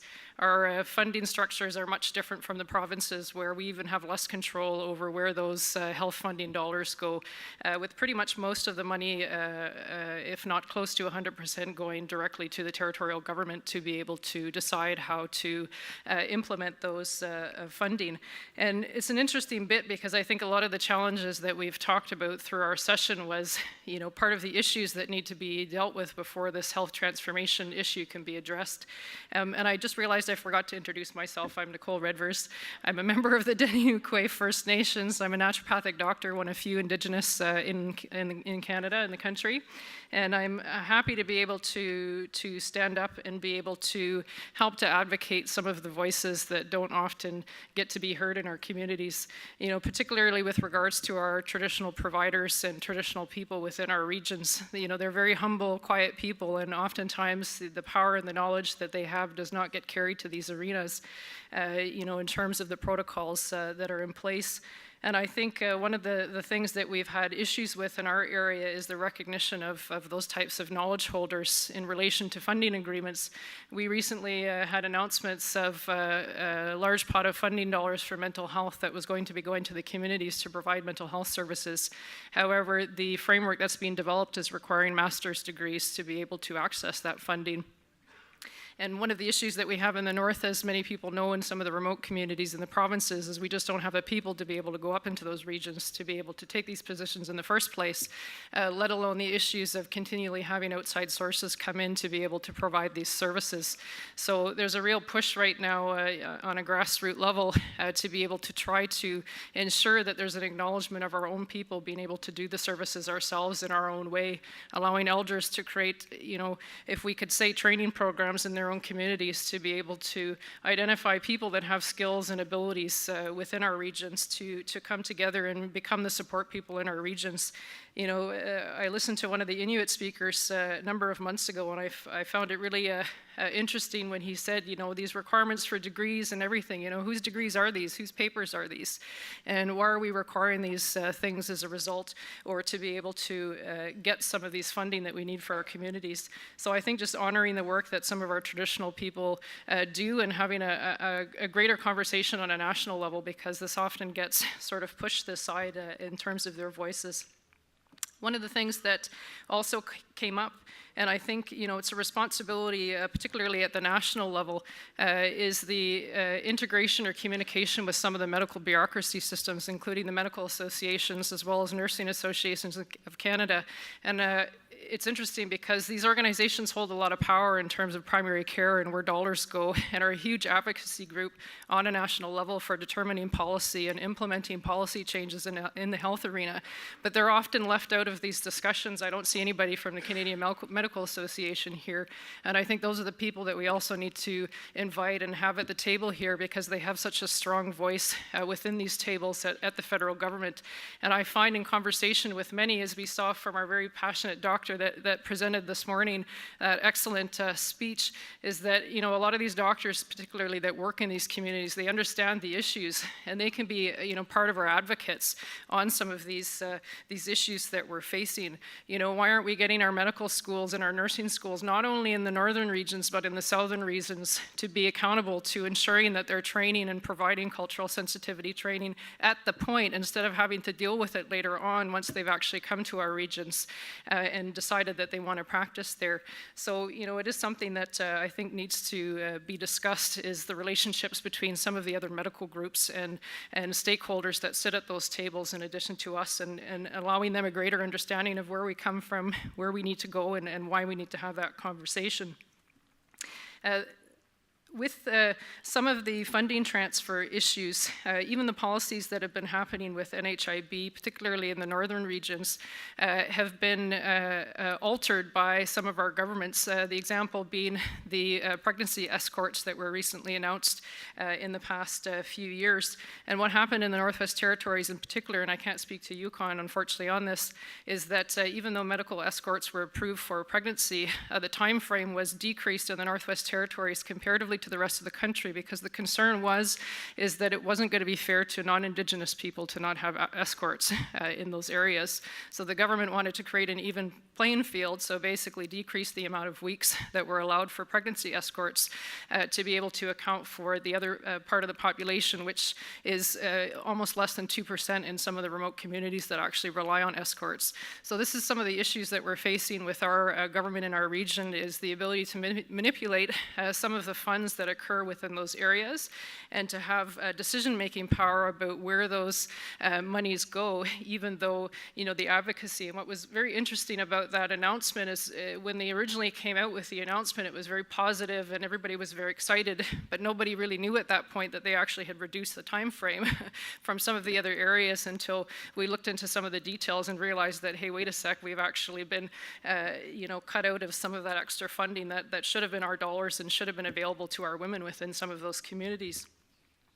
The NHIB issue is a large one for the Northwest Territories. Obviously, as we all know, the funds don't increase with inflation, so the cost of standard items like glasses or dentures or those types of things are often out of the realms. You can imagine in a place like Colville Lake or Watsee up in the Northwest Territories that they don't have glasses stores there. So to be able to access basic things often requires people to travel when they're out in medical, and often when they're purchasing these items, they may not necessarily get covered, if at all. So there's been a lot of concerns and issues with how our reality differs just because of our lack of available services, and how we can actually support our people who often end up having to pay out of pocket for some of these extra things that some of the jurisdictions might not necessarily need to do if they're located within a city where there's many different stores available to them to be able to purchase some of these items. Now, one of the last things that I wanted to mention, which falls a little bit into a different conversation with health, but in our case it's been very connected, and I think just given the platform of the national arena is we've had a lot of issues with our cultural programs up in the north, putting up basic structures to offer health programming out on the land or within city jurisdictions such as teepees or canvas tents, because of fire code regulations that are existent in some of these municipalities. So we've actually had our jurisdiction territorial fire marshal basically state that all teepees and tents are under his jurisdiction in terms of safety review. So from an AFN perspective, they told us that this was a federal national building code item, and apparently it's up for review soon. So if anybody wants to get into that national building code office and start to ask some big questions because, as you can imagine, having to get our ceremonial teepee sprayed with code 3.09 fire code spray is not something that our elders are happy about, especially when it's supposed to be used for healing purposes. And as you know, it's not exactly the tropics up in the north, so we have to heat our tents, and you can imagine the smell that comes from some of those chemicals that we end up breathing in. So indirectly a little bit related to health, but I wanted to mention that in case people are also facing that in other jurisdictions, that I think these are the items and things that we also need to stand up for, because even though they may not necessarily be related directly to patient care, it might actually impact the ability for some community members to try to be able to put in some of these cultural services for their community that does obviously have health value for them. Now, with that, I think for the most part we've covered most of the items, and the reason being is because most people have already discussed some of the things that we had already talked about, so I just want to honor some of the words that came before me. All of those items were, I think, things that we're having to deal with everywhere.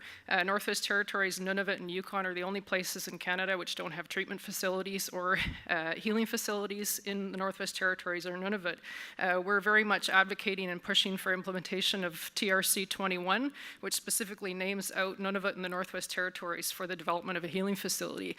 And one of the reasons for this is because of the health transfer agreements that are in place in our region. We're unable to have deciding factor to be able to say that we want to run this cultural program. So I find it mind-boggling that we're 20 to 30 years behind some of the other jurisdictions and having to claw funding dollars from every corner that we can outside of government arenas to even be able to provide a facility or a place where Indigenous people can actually gather in our communities, a symbol within our capital city or a symbol within our region to show pride and demonstrate, commitment and love of our people to be able to come together and see this transformation, not necessarily to put these First Nation programs into the Western model, because that's the issue right now is we have silos of health programs outside of these modern systems as opposed to having the First Nation health system, the system, and try to figure out how to mold and weave Western medicine into those concepts. So that lens completely needs to be reversed, and I think this is where discussions around primary care, that first instant when a patient comes in to see a provider, whether or not it's for a sore throat or for knee pain or for anything like that, if that first contact with that patient is not provided in an Indigenous way, then we're losing out on the ability to help many, many people, and we're going to keep spinning our wheels, not getting any improvements. So I want to thank you for your time today, and I really appreciate we've come a long way, some of us Northerners at the table there, and we sometimes, feel a little left out because, there's all these big things going on, but we're really honored to be able to be part of the conversation today and to meet lovely people and shake hands. So thank you, Masicho Miigwech.